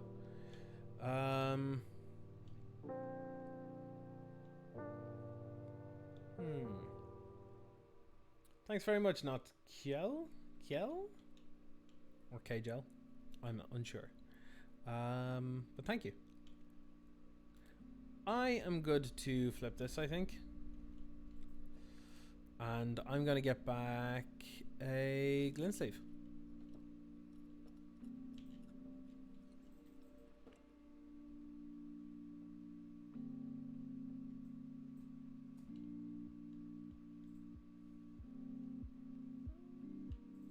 So we know they have an Assassin's Trophy. But that's it. They haven't hit a land, because if they did, they probably would have tried to play a Giganta. So I think we just go to combat. We're swinging for 7 here. They're probably going to feel compelled to hit this Grim. So Phil, thank you very much for the bits. Little biddies. Little corgi bits. Alright, you're going to hit my flare. Hit my flare. I'll take it. And you know what? I'll search. Because you give me the option. I'll take it. Let's go.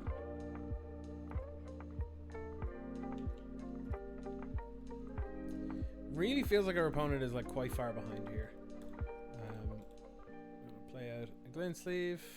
If they don't kill either glint sleeve, we're going to draw 3 cards next turn. Feels pretty good. Feels pretty good. This has been working out. Now I know our opponent stumbled a little bit, but so far this is pulling its weight for sure. Yeah, they conceded. Double glint sleeve is pretty heavy. We didn't really see a whole lot of our opponent's game plan there, so yeah. We saw, what did we see? We saw a Tireless Tracker and a bunch of Assassin's Trophies. I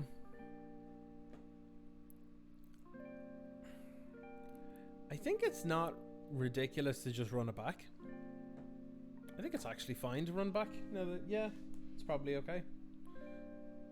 I could probably see maybe swapping the Brain Maggot for the Noxious Grasp, actually. I might consider that. Yeah, let's go with that. Yeah. Good spot, Noxious. Or Nokiel. Because, yeah. It's pretty much exactly what I jumped to at the same time. So, great minds.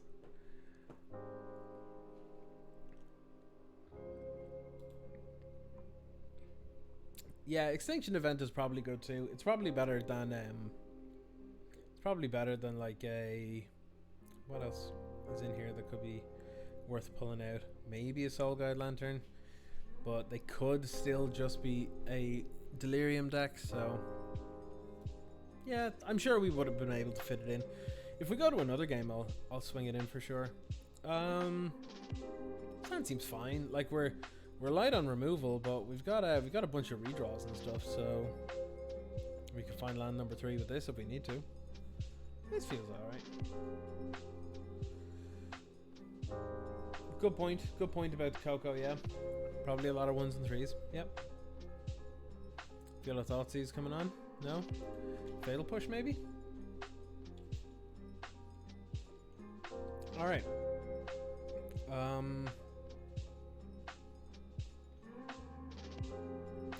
I think I'm good with...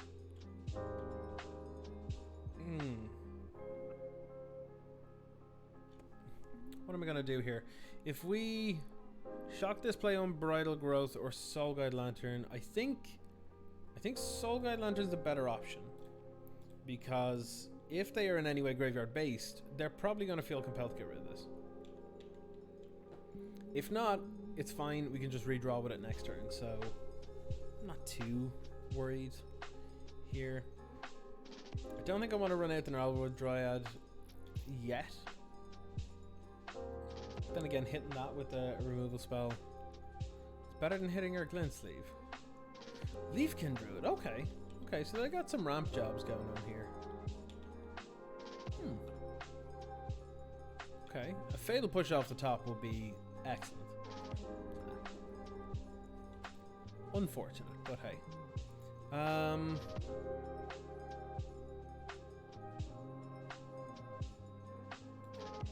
Yeah, I think I'm just good with getting the redraws out here. And honestly, I think I'm actually going to sack this now in case I get a Fatal Push. If I don't, I can just play out the Dryad and that's fine. I think Fatal Push is our biggest thing that we could get here, so yeah. No, that's unfortunate, but it's okay. We're a little bit closer to turning on Delirium, which is kind of nice. Next turn we can go Ether Hug, Glint Sleeve, sack Soulguard Lantern. That will have 2 of the necessary things in the bin. Then we can traverse the following turn if a creature dies. Yeah, it's probably okay. This is not great though. We need to kill this. Tireless Tracker to me is a kill on sight creature.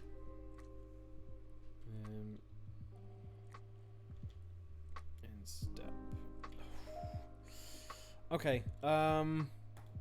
We need to hope they don't have a removal spell of their own here. But I'm gonna go to combat. Actually, I'm not gonna attack with an Gnarlwood. It feels like it would be better served on defense at this point.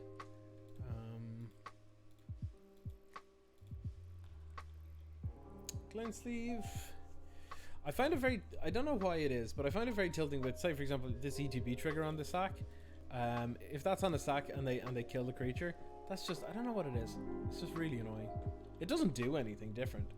It's just like, oh, I've been so impatient to kill your creature. Yeah. That's fine. That's actually pretty good, I think, all things considered, because we can crack Soulguard Lantern, and then if we can find another way to get something in the bin next turn, like an instant or a sorcery, we can traverse and get any creature we want, which would be pretty decent. What are they tapping for?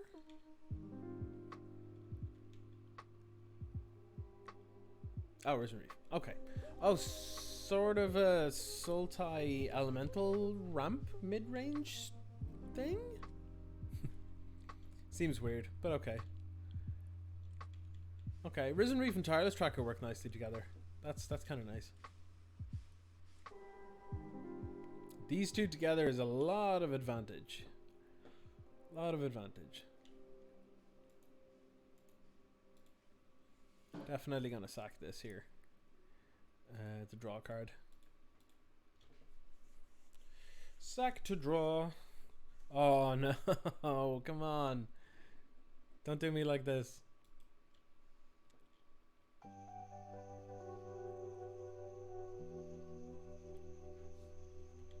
Okay, end step, yep, come on. Something good? Yeah, that'll actually do it. That will actually do it. Okay. I can deal with this. Agonizing Remorse. Target to you, opponent. Hopefully gonna take a Fatal Push here. It's just a forest, so we can leave that there.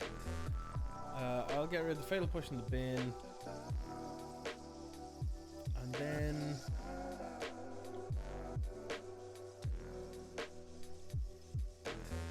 do I want to traverse now and signal to my opponent what I've got, or do I want to wait until next turn? I think I'm going to wait until next turn. It's a bit more mana efficient. Thankfully our opponent can't crack all the clues this turn. So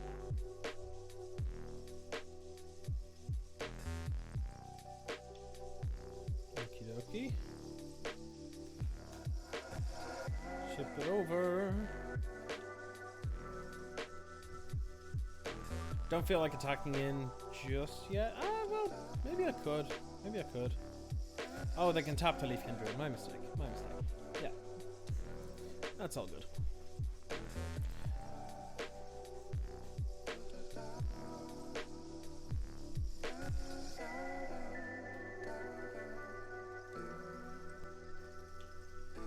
Yes. Home of the Sea. Okay, yeah, that'd help turn on Delirium, I guess. So Still feels like there's a possibility of some delirium in this.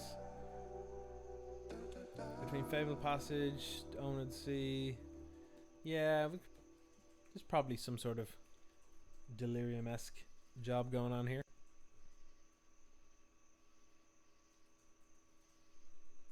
Another tracker. Oh lord. Oh lord. This is going to get out of hand very, very quickly. Oh, this is rough. They can fetch this at instant speed. Get another two clue tokens. I don't know what they think they're doing, but I'm gonna happily block here. Happily. I don't know what they were thinking.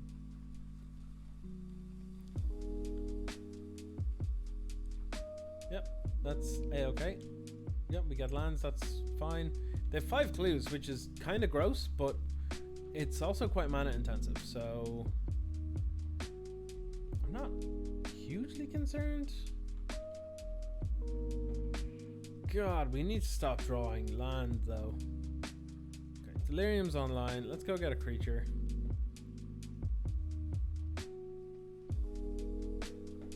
Do I just get Den Protector here?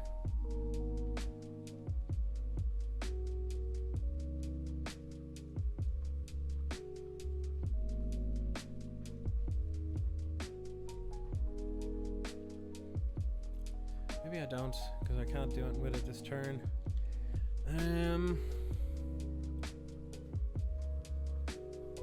Maybe I'm just supposed to get a Glint Sleeve. I'll just get a Glint Sleeve and I'll play it. Old Glinty. Old Glinty.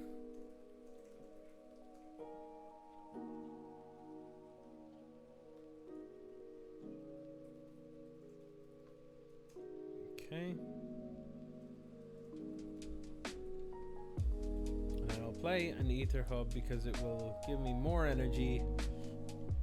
So if I end up in a bit of a board stall here, I won't be too concerned about having to get energy. I won't be too concerned with attacking to gain more energy, to gain more cards.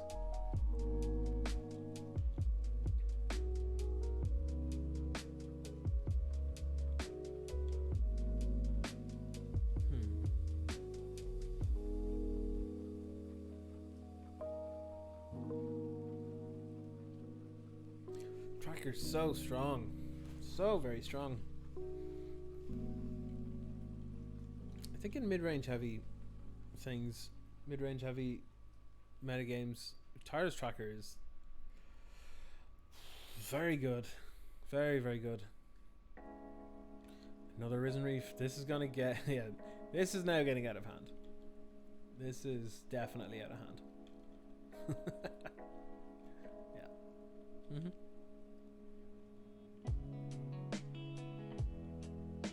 Okay, they're now at 4 cards in hand. There's a hell of an improvement. Yep, Fatal Push on that'll probably lock us up here.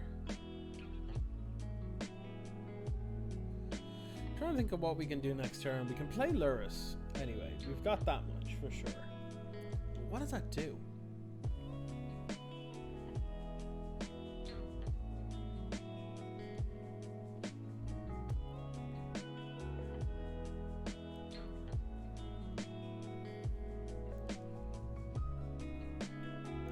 They're sacrificing clues to draw cards here, so it's kind of telling me that they're looking to get this over with ASAP. So I don't know what we can get off the top that would be all that good. I guess a Deadweight is pretty good because we can go Deadweight, Lurrus, Deadweight, and kill the 2 Risen Reefs. That's decent. Unfortunately, it's not what we got, so we're just gonna have to deal with what we do have. So, I don't think there's much point in trying to take apart what our opponent has right now. I think our best option is to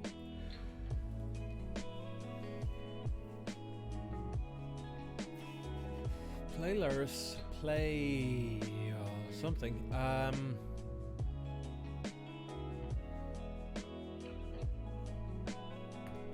think the best thing I can do is to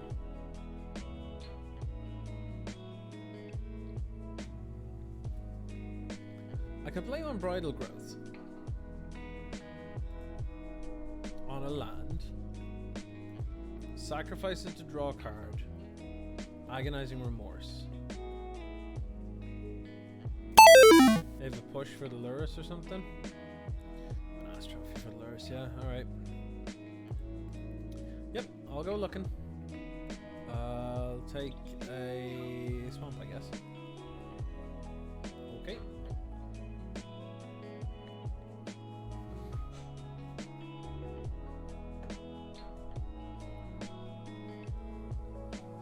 Thais Ribeiro, thank you very much for the follow. I'm going to sack this draw card. What we get? What we get? Let me get something that kills the tireless tracker. That doesn't do it. Alright. Looks like we're going to be casting Extinction Event in game 3. Oh my god. More Assassin's Trophies. Okay. Looks like Nokiel's gonna get what you were looking for.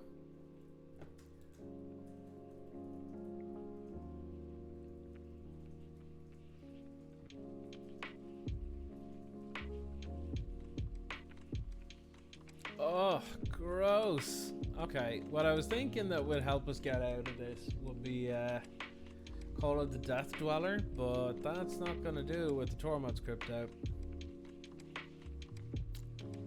Yeah. They got something big and scary here. Topping a lot of mana.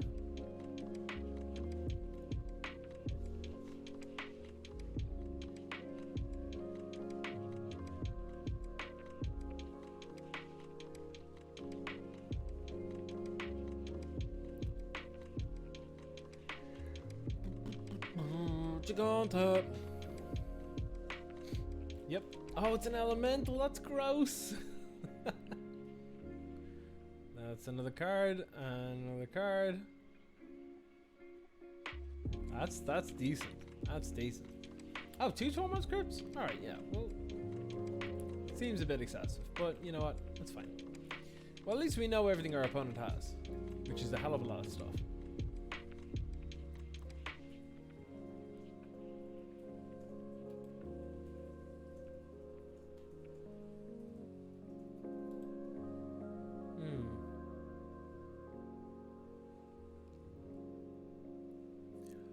So I don't know what I can get off the top. I guess looking at the board state, if I top decked an Extinction Event, I would be in the game. Just kind of screwed. I got so flooded here. Maybe cutting a land on the draw is okay, despite the fact that it's 22 lands. 23? 23, I think. Yeah, 22 ish.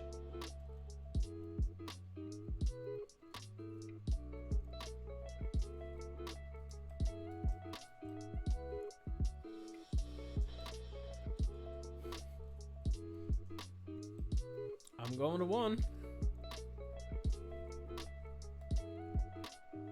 Land probably. Nah. Alright. Let's go to game 3. Okay, so now that I've seen a little bit more of what the opponent's deck does, I would not be against the Extinction Event. No, I would not. I would put it in. Noxious Grasp is in there as already, so that's fine.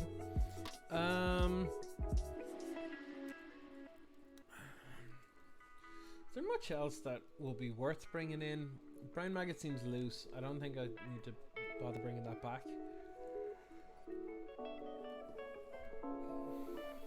Deadweight is recurable with Lurrus to kill like Risen Reefs and stuff, so I'm kind of okay with that. Lost Legacy, it doesn't feel like there's anything in our opponent's deck that we just lose to. Like Tireless Tracker's tough, but I think it's fine. Like we can beat it. Duress, maybe. But Agonizing Remorse just kind of does the same thing anyway, so like whatever. It's all roughly the same. Yeah. I think this is all I need to worry about bringing in. As for taking out, maybe the Soulguard Lanterns are actually just worse than the Brain Maggots. Yeah, let's try that. Let's try that.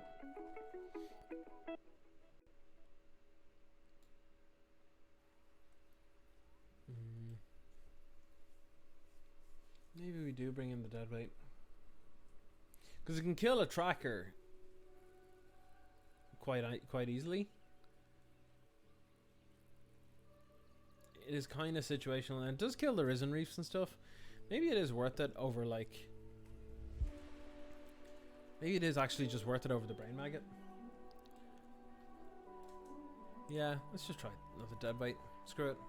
More removal, more ways to kill Tireless Tracker and stuff is probably a good thing. So, I'll take it. I would love to play first opponent. Thank you, Moto. Here is Lurrus. And this hand is fine. It's fine. We got away killing anything CMC3, which is pretty good. Pretty important. I think I'm just putting this on here and passing.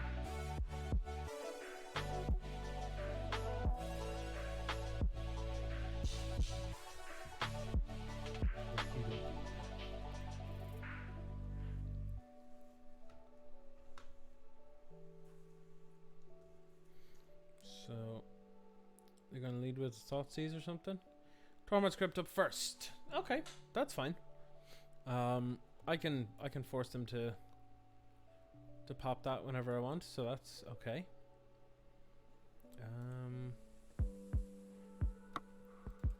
I think I just wanna I think I wanna lead with Grimflayer. Yeah, if I lead with Grimflayer, if they have a push here, they have a push here. There's nothing we can do about it, but I'd rather Grimflayer eat a push and go under a Tormod's Crypt than the Glint Sleeve, I think. Feels like that's what they have. Yep, that's fine.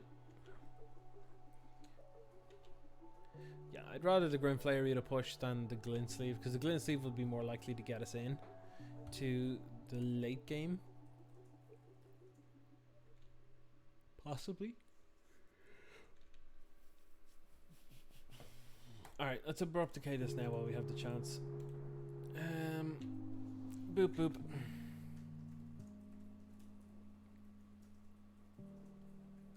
Yep, that's fine.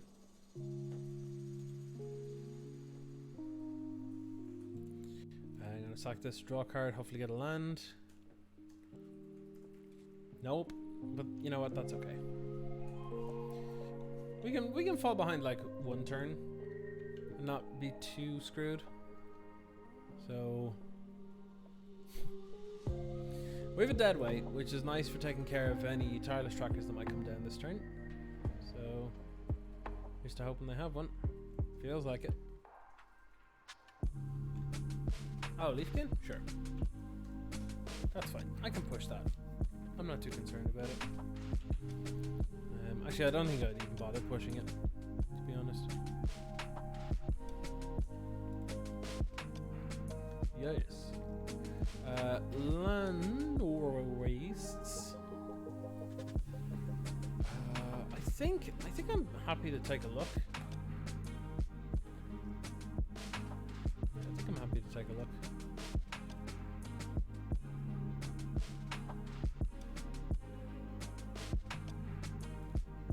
Excuse me? What? Villainous wealth. What is this? What is this? I'm taking... well,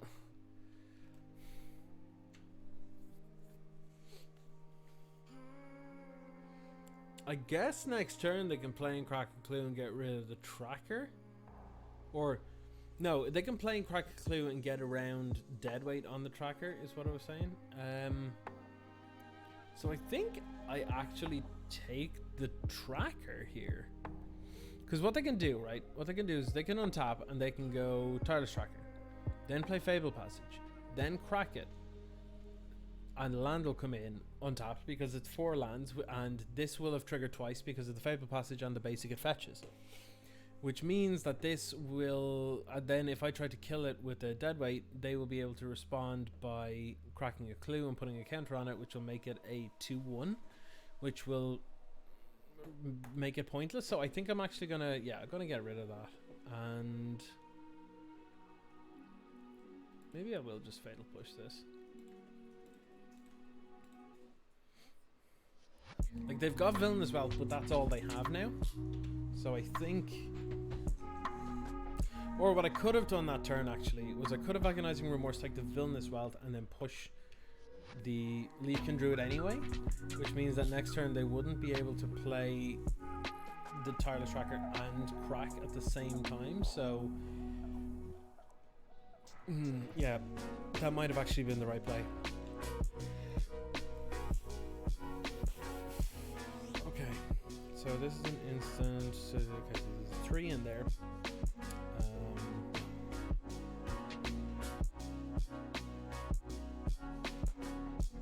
I think I'm best off using this to get my 4th land. I think I need to make sure I don't fall behind here. So let's go.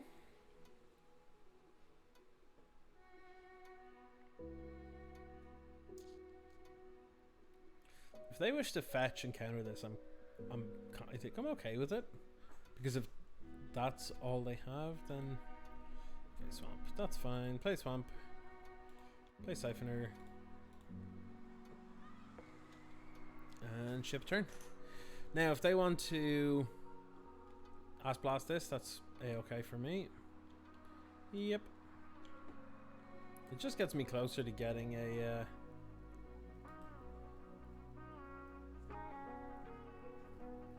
like, they shouldn't have done that with the trigger on the stack, and here's why I hate it, because it also just no, I wanted to I shouldn't have F6'd.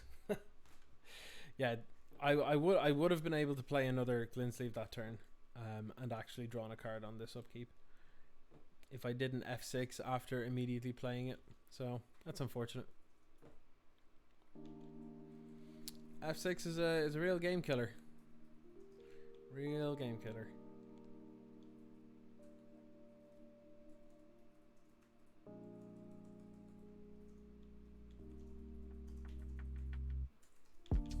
Okay.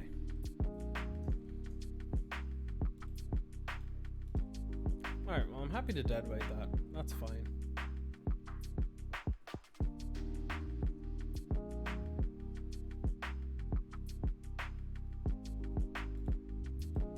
And then time to play another one and pass the turn.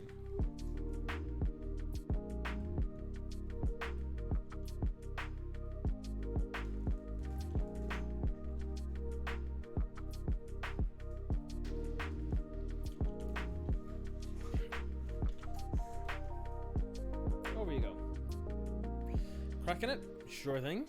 Sure thing. Owner of the Sea. Yes, that's fine. Depends on how they ordered this, though. Let's find out how they do it. Put 2 cards on top. That's bad for us. Alright. Over to them, and shocking, this will be weird and possibly bad for us. They did. Okay. They did. Fatal Push. Okay. They are desperate to make sure we do not ever get an additional card ever. Which definitely seems a bit over the top, but hey.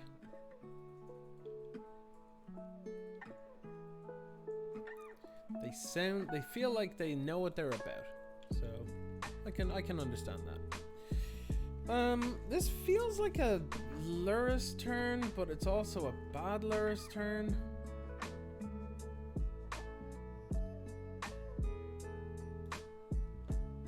guess I'm playing it. Play Lurrus. Play... I guess Clean Sleeve.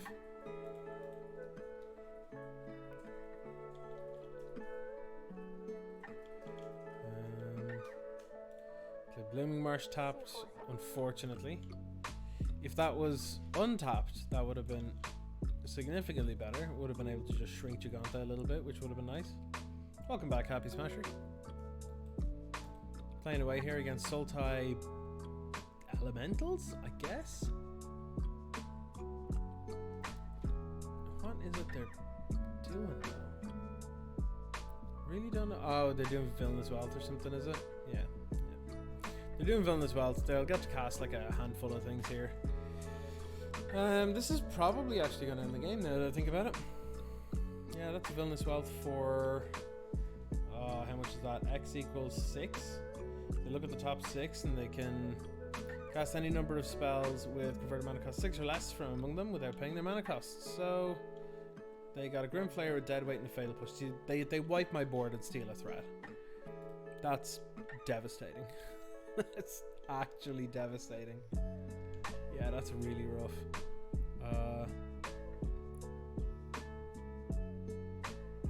Oh, that doesn't line up, opponent.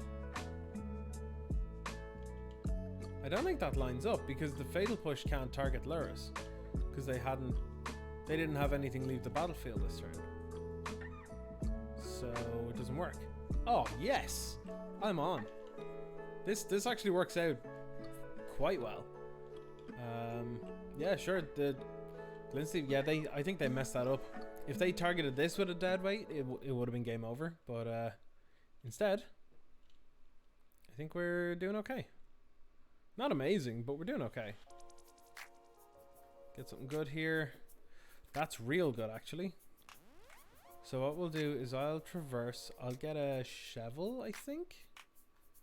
Yeah, I think I'll get a Scheffel here. Get a Scheffel, play a Scheffel.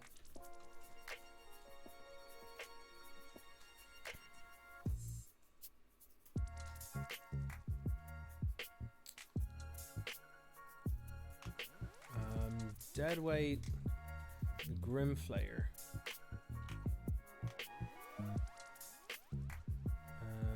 Deadweight, the Grimflayer.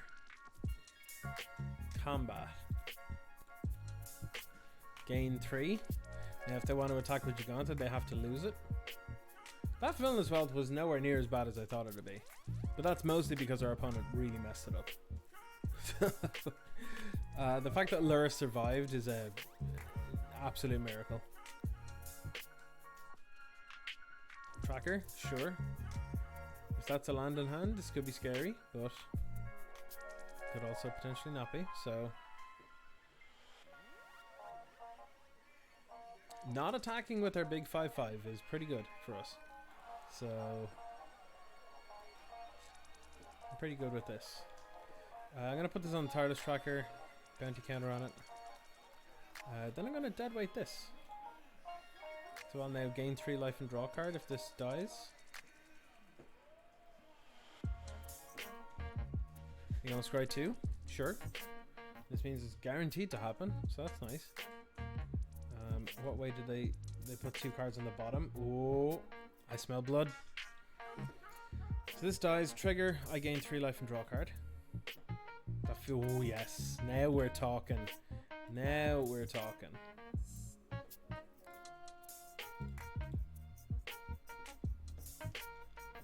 Oh yeah, okay, I like Scheffel. Scheffel feels good. Scheffel feels pretty good. We don't even have to attack here either. We can just sort of chill. Because they can't attack with Scheffel still here. But if they attack Scheffel, it means that they're not attacking like any of the other big threats. So we're kind of in a good spot. Also, if they were to attack here, I would probably just take it. Yeah. Yeah, so I think the way that this is lining up is our opponent probably just drew poorly here.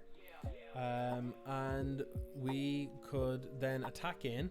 We could mill some stuff over with Grimflayer, cast some stuff with Lurrus from the bin. Scheffel will have this marked.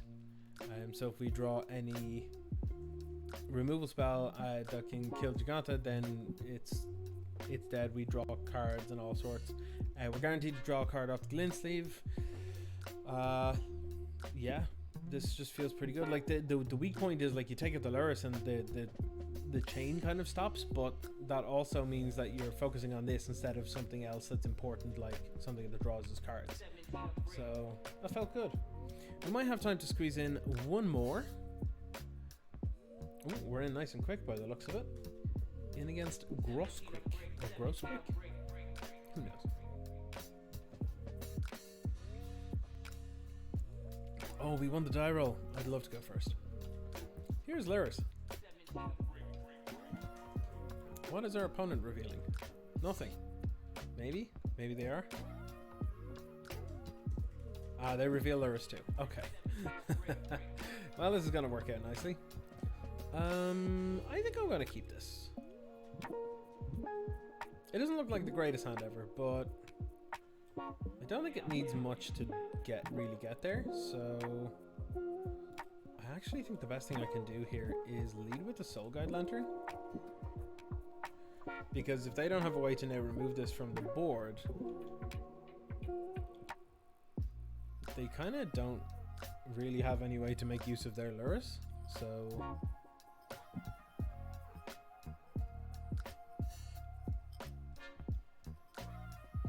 okay, so this is a red matchup, right? This could work out pretty okay, actually, to be honest.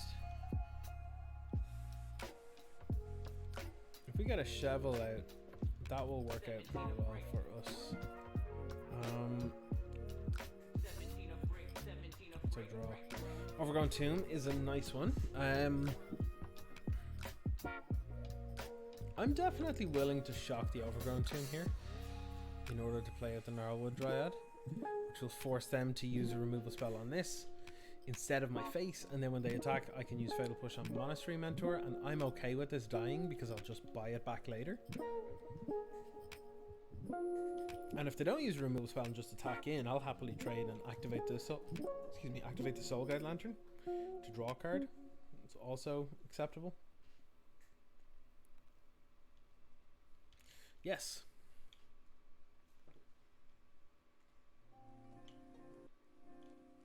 Wild Slash targeting the Dryad. Yep. Okay.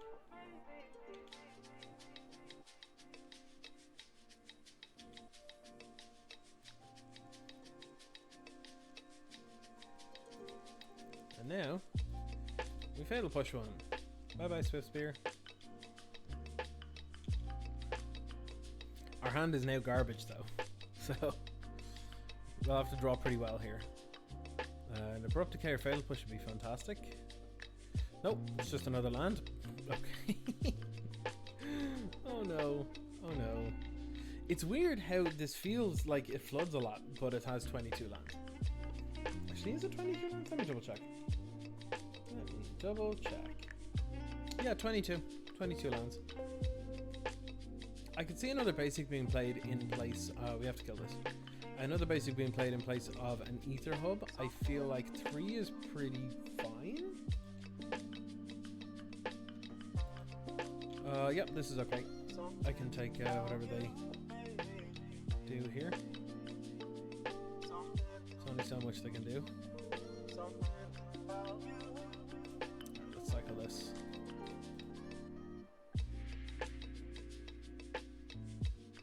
Abrupt Decay is okay. Yep. Probably have to try and save this for a Lurrus, but we'll see. Yep. Let's Remorse them.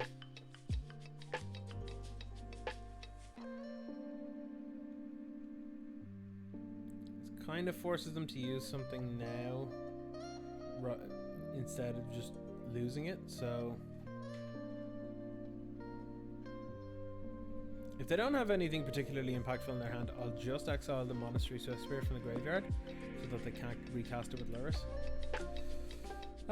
Wild Slash and Lightning Strike. It represents a lot of damage because let's just do the maths here. 3, 5, 6, 7, 8, 9, 10, 11. It's 11 damage in total if nothing is touched here. So I think I'm going to take the lightning strike. The lightning strike, yeah. I think I'm going to take the lightning strike. And I can activate this to just exile the graveyard at any time. So I think I'm kind of okay with this. Yeah, yeah. I don't think we're doing too poorly here, actually.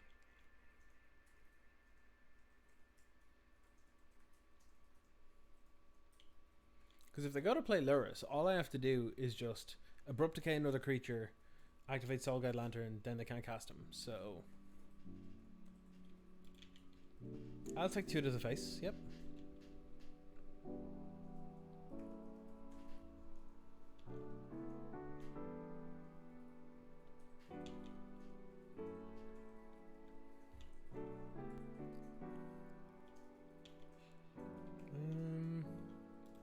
Yeah, I'll take out Soulscar.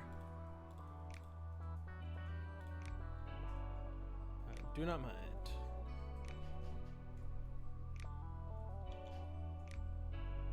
Yeah, so I'm down to 9. Our opponent's kind of out of cards at this point. Like, they could probably just tap out and play Lurrus here, but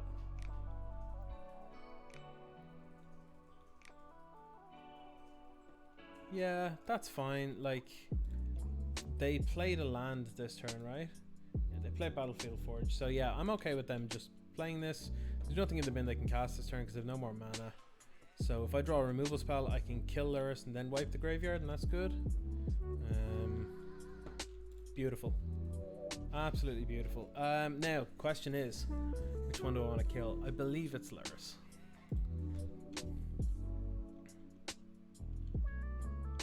And at this point, I can probably cycle this to draw a card because this is the only thing that cares about it.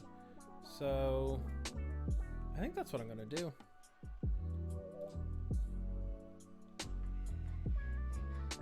Yeah, get out of Glint Sleeve.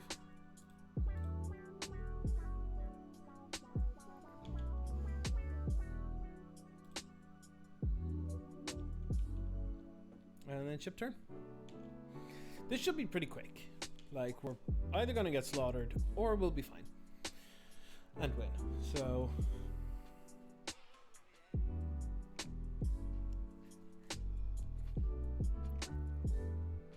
I don't know if it's worth blocking with the Glint Sleeve. I don't think it is.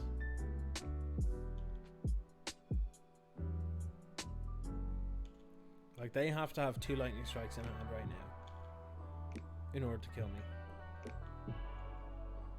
I think getting the extra card is just going to be better, possibly. Boros Charm is pretty dangerous. That's 4 to our face. Yep. So we're taking 6 here. Yeah, we're going to 3. That puts us within lightning strike range, which is not good. But actually, we kind of have to take the card.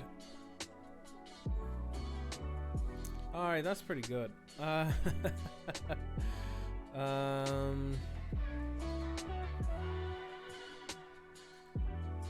get a Scoos down. Wait, undo.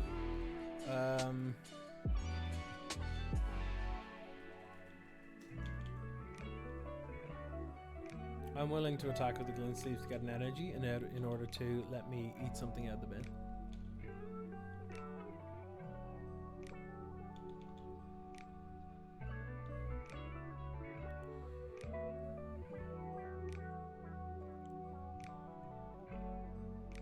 I think I should do it now. I can't tell. I'm gonna do it now.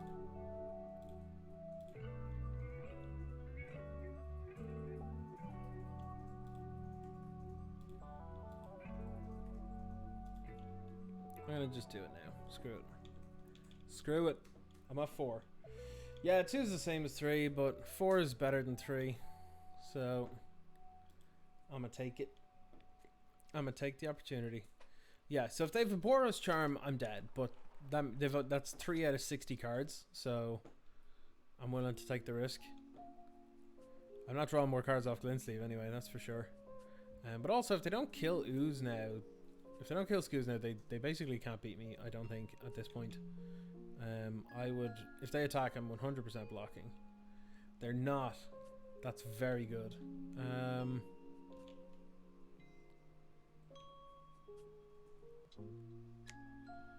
Okay, I think I'm in a pretty good spot.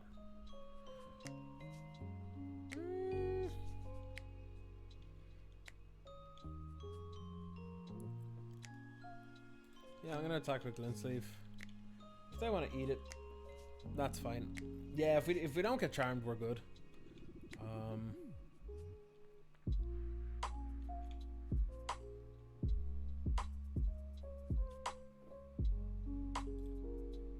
I'm gonna eat the other Swift Spear.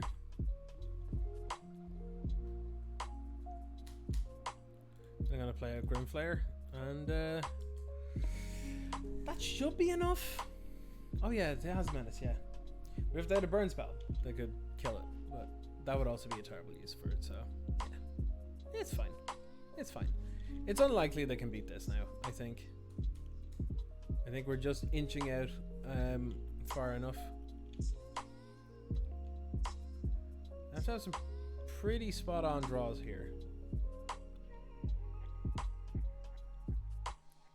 Like, it would really have to be like Charm plus Lightning Strike will do it. 2 Lightning Strikes will do it. Fiashino Pyromancer, I really don't care for. It's gonna have to be Boros Charm in hand, or they're in a lot of trouble. Because if they Lightning Strike us here, I'll just eat the Gnarlwood Dryad and then we're good. So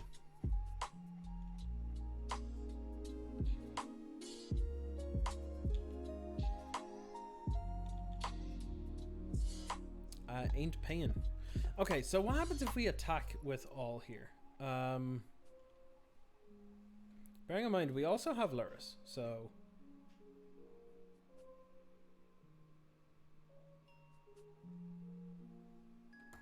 I'm gonna Unbridled Growth on the Ether Hub, Pain Green.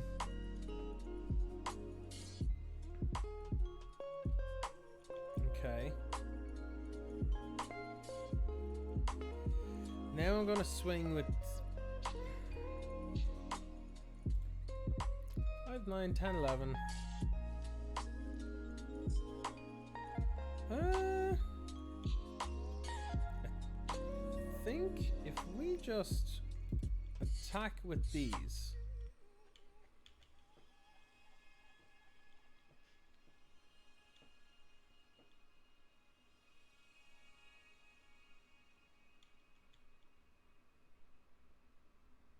Let's see what they do. No blocking. Okay. Okay. I'm okay with this. Put this in the bin. Put this in the bin. Put this in the bin.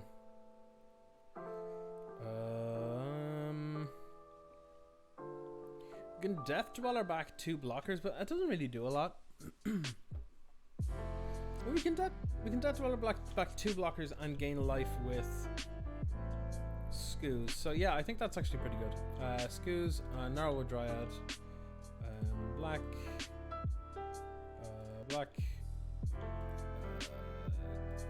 colorless. Get these back.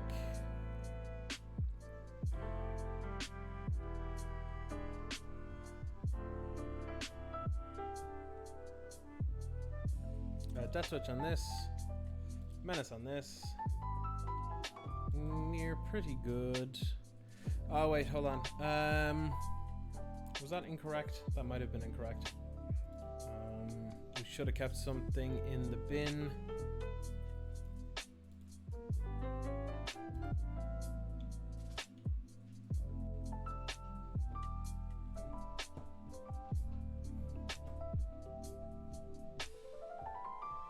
Yeah, we should have kept something in the bin there. A creature.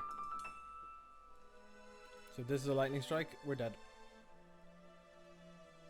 It's probably a lightning strike. Yep. Do I have a way out? I don't. I should have activated. Or cast the dead. I should have cast Lurrus and cast the dead weight off of it. Yeah. Yeah, that'll do it. That'll do it. Oh, done by 1 point. Yep. Yeah, that was 100% winnable. I fluffed up like real bad. Yeah, not good. Not good. Okay, deadweight's fine in this matchup, I guess. Extinction event, I guess, is okay. Yeah, that was a stupid move. Stupid move. Remorse, let's pull that out. Pull out 2. I think I'd prefer Duress.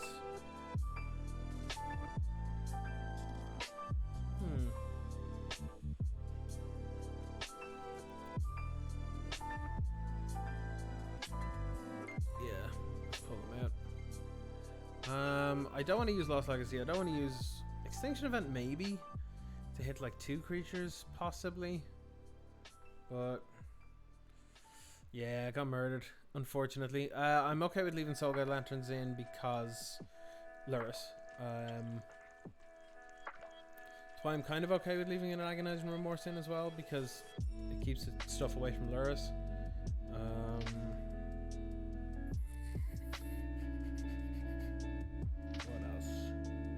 Brain Maggot seems kind of garbage, but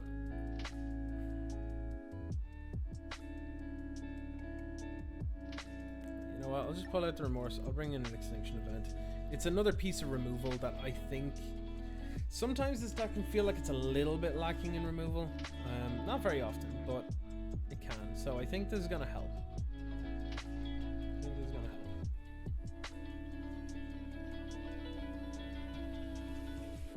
Would I like to play first? You bet. Here's Lurrus. They reveal Lurrus as well? Yes, they did. Okay. Yeah, I'll keep this. This seems real good. Seems like kind of everything I need, really. Blooming Marsh Duress is a nice start.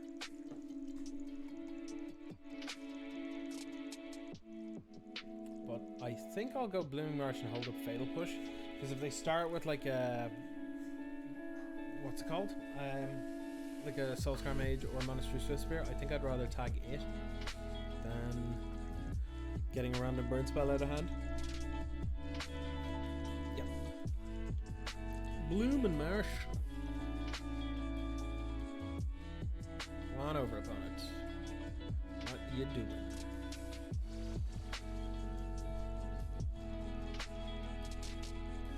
Soulscar, sure. Yep, I'll tag this with a push. That's fine by me.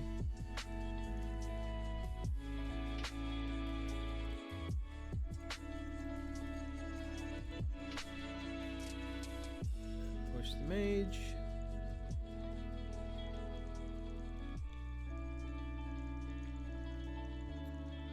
Let's go with a forest and... You know what? I might just go to Grimflayer. Because we can, if they want to direct burn spells at this, we can just get them all back later with Lurrus. So I'm not really concerned about it. I'm happy to give them targets to burn. It means that I'm not using my face as a target.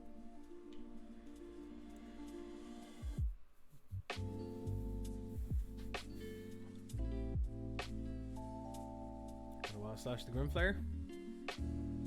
Get you Lava Runner. Sure. Yep. Wild Slash. Yep, there it is. That's fine.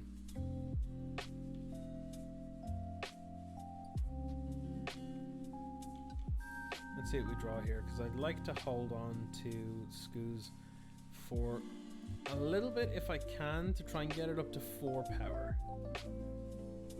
Or 4 toughness. Was lightning and light up the stage? Well, I know what I'm taking. That's not good. I don't like this at all. This is not good. But I'm definitely going to take light up the stage here. And I think I'm going to traverse, get a swamp, and just play this ether hub, and then pass. Hey Barnseye, welcome buddy. Loving the hair? Thank you. That is Leanne's handiwork. I know. Good job, Leanne. She's over here working away very hard. Very hard at work. Past the end of work time, no less.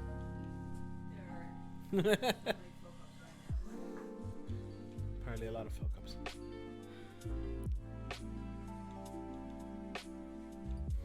Okay. What are we playing today? We are in the last round of playing budget green-black Lurrus Rock in Pioneer. It's been doing pretty well so far. We've won every game except for this one so far, and it's Burn.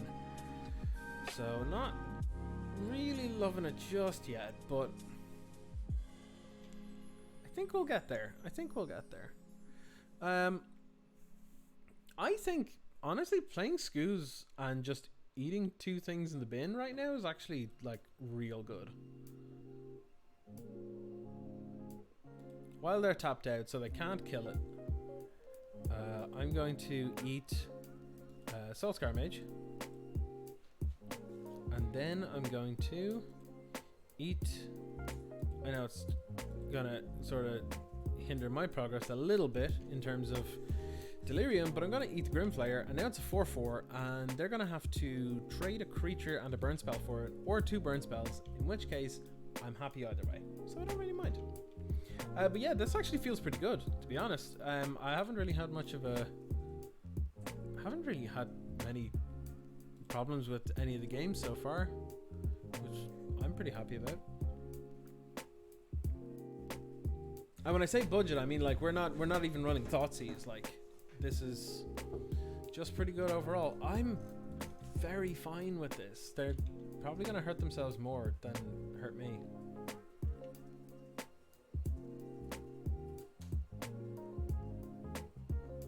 I'm definitely okay with this. Okay, Land of War Wastes.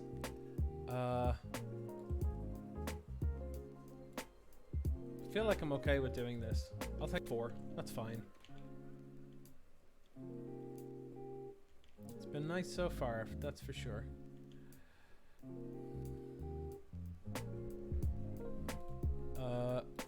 Nom nom.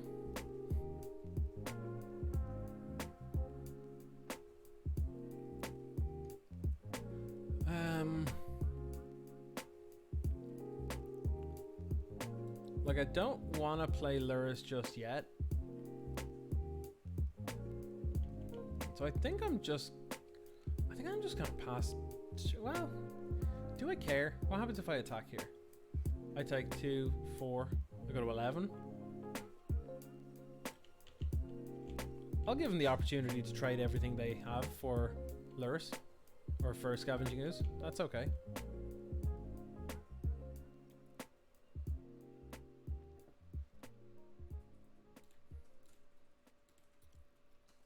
Yeah, I'm okay with this for sure. Yep, this is okay. This is okay. This is all good.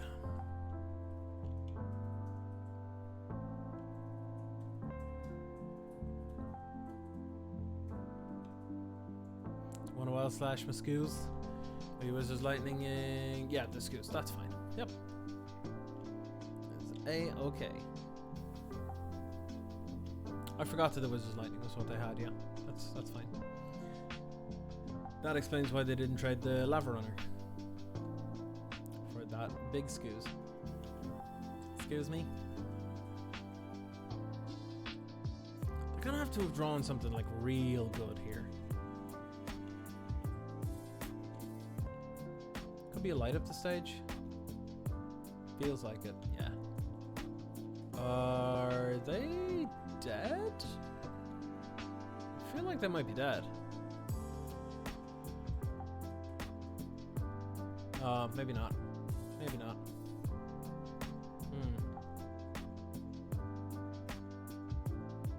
Oh, maybe they are. Maybe they are. We'll see. They play Swift Spear, they take damage. They're going dangerously low here. that Searing Blood can't be used. So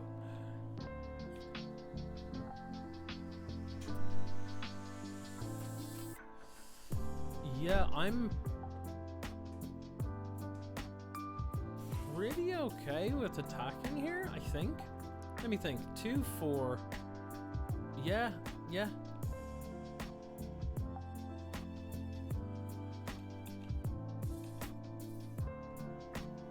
Excuse you? They have to block a Twist Spear and lose it. That's fine. Now I use this to eat this Scoos. And also eat the Swift Spear. And then play... How much damage is this going to cause me? This is going to cause... actually, no, I shouldn't play it because of the Searing Blood. This forces them to keep blockers back. Yeah, I think my best bet is to actually just pass the turn. Because if I play Glint-Sleeve Siphoner, that gives them a target for Searing Blood. And I also take 2 from the Eidolon. So that means I'll take 5, and then they can go 6, 7, 8, 9. That'll put me down to, like, nothing, basically. That'll put me down to 2. And then any burn spell, I'm dead. So, yeah.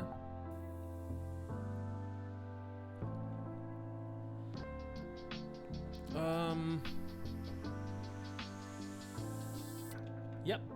Time to swing in. Swing in with the chunky Scoos. Oh, LGC Bogdish. The deck is not updated on Stream Decker. I will update it now, though.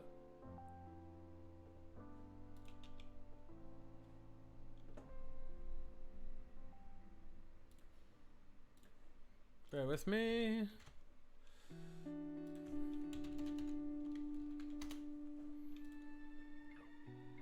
Okay, so now I can eat the Eidolon. Then I play a Grim Flare. Oops. Wait, no, I don't want to concede. No, hold on. Oh, okay. They're conceding. That's fine. Yeah, I'm happy to run it back.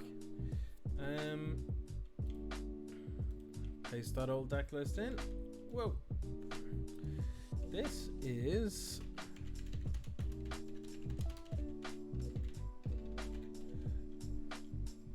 Budget Lurrus Rock, and I have now updated it, so you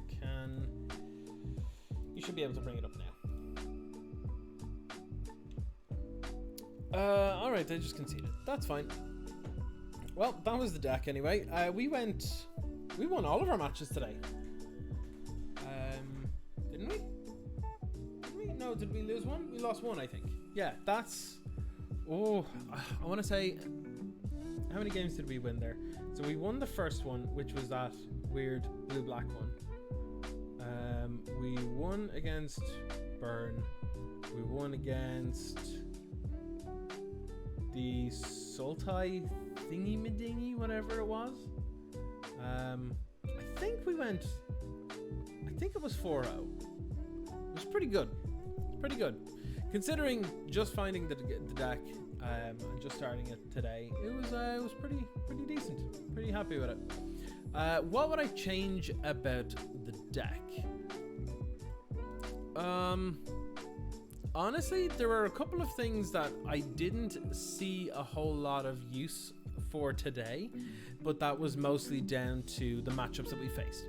So, for example, the likes of Deadweight and Unbridled Growth and stuff with Lurrus, they worked very, very well because we were sort of grinding some games out and stuff. Same with Soulguard Lantern, that proved to be pretty good against Lurrus mirrors and stuff. One thing I found was actually killing something bigger than 3 CMC was quite difficult. It's not hard to turn on Fatal Push, the Revolt for Fatal Push. Not hard in this deck at all. You've got a million things that like sacrifice itself. You know, like I said, Unbridled Growth, Deadweights go to the bin immediately, Soulguard Lantern, that kind of thing. But anything bigger, like when it was facing down, a deck that was running like Obosh, that was kind of difficult, but Otherwise, yeah, it was pretty good. Pretty good overall. I would probably add maybe like a Heartless Act somewhere. I would probably add an additional Call of the Death Dweller. Again, it's kind of dependent on the matchups. I think Linsleeve slightly underperformed. A little bit, I think. But, yeah. Gnarlwood Dryad was actually pretty good. I quite liked this. I think what I would do is I would lower the number of 2 CMC things that I have and add a few 1 CMC things that I can get back, for example, with Call of the Death Dweller. A deck is an absolute blast to play. Like, you know me, like I'm not normally mad on mid-range style decks, but this was 9 out of 10, I'd say. Like, this was very enjoyable. This was really, really enjoyable. In creature matchups, Scheffel proved to be an absolute house. Den Protector worked pretty well. Honestly, I think Den Protector could probably, if we were shrinking down, could probably go sideboard, but honestly, it's fine as a one-of because you can get it off Traverse. I think the weakest, like, I'd maybe go down to 2 Skoos and like 3 Glintsleeve and put in 2 more 1-drops maybe.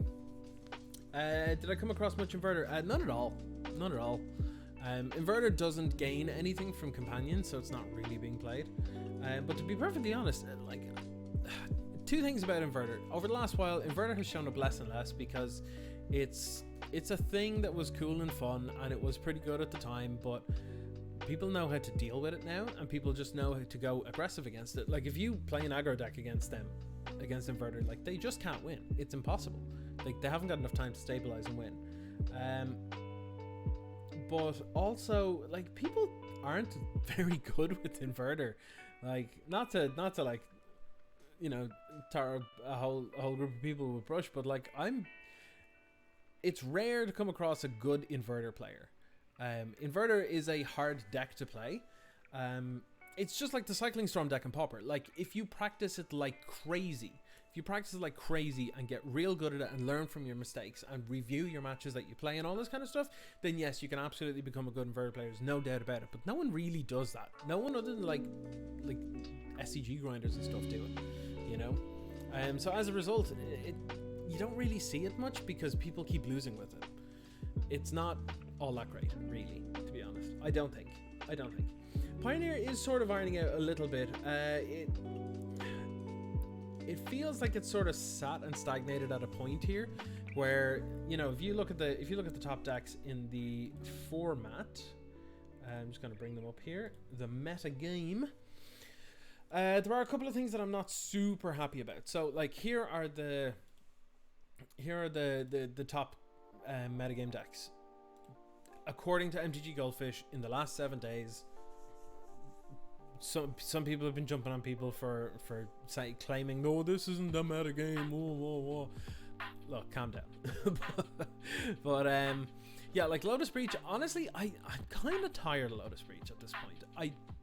It was fine. It was grand. I think, like, it's easy enough to hate out. Don't get me wrong. It's easy enough to hate out. But right now, it's actually just kind of wreck and shop because the only sort of bad matchup that's in the first like bunch of decks here is like the really aggressive decks, like the burn decks, which are also pretty prevalent right now. So I don't know. Orzhov Auras, it's hard to beat. It's hard to beat because it's just real good, and it literally just got a massive shot in the arm from just having Lurrus exist, because it didn't have to change anything. Like, some of the decks were running Gideon of the Trials in the sideboard. They just don't do that now, or sometimes they do and then just don't care about running Lurrus as a companion. They might just main deck it, whatever, it doesn't matter, or just not run it as a companion, you know. Mono White Devotion. Mono White Devotion is weird because it's kind of turned from Mono White Devotion into like Azorius Devotion, because it's just a lot of these lists. Watch, I'm going to click on it. It's not going to show it now. No, it's not. But a lot of these lists, yeah, here we go. Azorius Devotion. They're just Yorion decks now. They're just Yorion decks that just run more creatures. They're now running dumb stuff like Reflector Mage to just piss off people. Like, they just added Reflector Mage to Fairy and a bunch of lands, and like, the deck is insane now. The deck is like, it was good already, but now it's just, it's ridiculous. It's absolutely ridiculous. I haven't played much against it. I think I've played against it like twice. But like you never get over dealing with like reflector mages or Teferis. You just don't. They're just so backbreaking in so many different situations. So yeah, sounds real fun. So 95 cards is in, everybody. 95 cards is in. But yeah, I mean, like everything else is kind of fine. Like there's even like Abzan aristocrat decks showing up now and stuff. Like, you know, 5-color Niv is still half decent. The Hardened Scales decks are showing up again, which is pretty cool. Yeah, I mean, like I think Pioneer's actually in an okay spot. I wouldn't say it's in a good spot, but I would say it's better than it was, purely because things got shaken up. But like, ask me again in about a week's time and I'm going to be like, you know what I'm sick of? Everything in Pioneer. Because it's kind of what happens, you know? Like, new stuff comes out and it's real fun, and then you're like, oh no, oh, that thing we thought was fun, it turns out it's absolutely degenerate and egregious and we hate it. You know, what can you do? Strangely, Baron Zaya, I think I actually disagree. And the reason for that is because Modern actually has more archetypes now. Now, I know that nearly every single deck is running either Lurrus or Yorion, and that's a whole problem in and of itself. It's an entire problem in and of itself, absolutely. But there's actually more archetypes available now to play. Like, you have your Burn, you have your Snowblade, you have your Erosa decks, you have devoted Druid combo decks that are running. They're weird ones that are running like Zerda as the. Now this one's running Lurrus, but some of them are running Zerda as the companion. You have Red Green Odd, which is like ridiculous. It's running like Arbor Elf and Utopia Sprawl and stuff, and then it's just got like Botas and Kitchen Finks and Bone Crusher, Magus of the Moon, Emrakul for whatever reason, you know, like because it runs Luca, so you know you get a 3-drop and then you minus on it and you get an Emrakul, that kind of thing.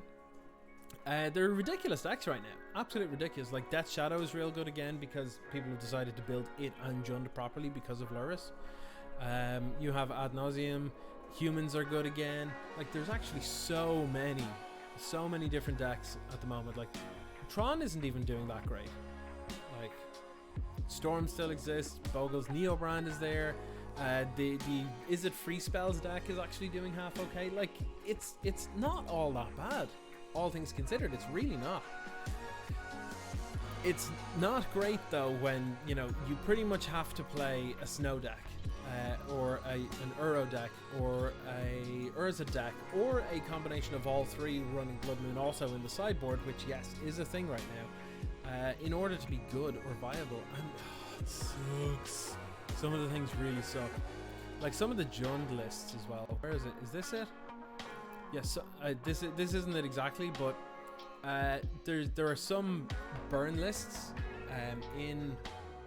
It's probably not going to show up under here, but there's some burn lists in Modern that are now running like Tarmogoyf and Bob, and then just like the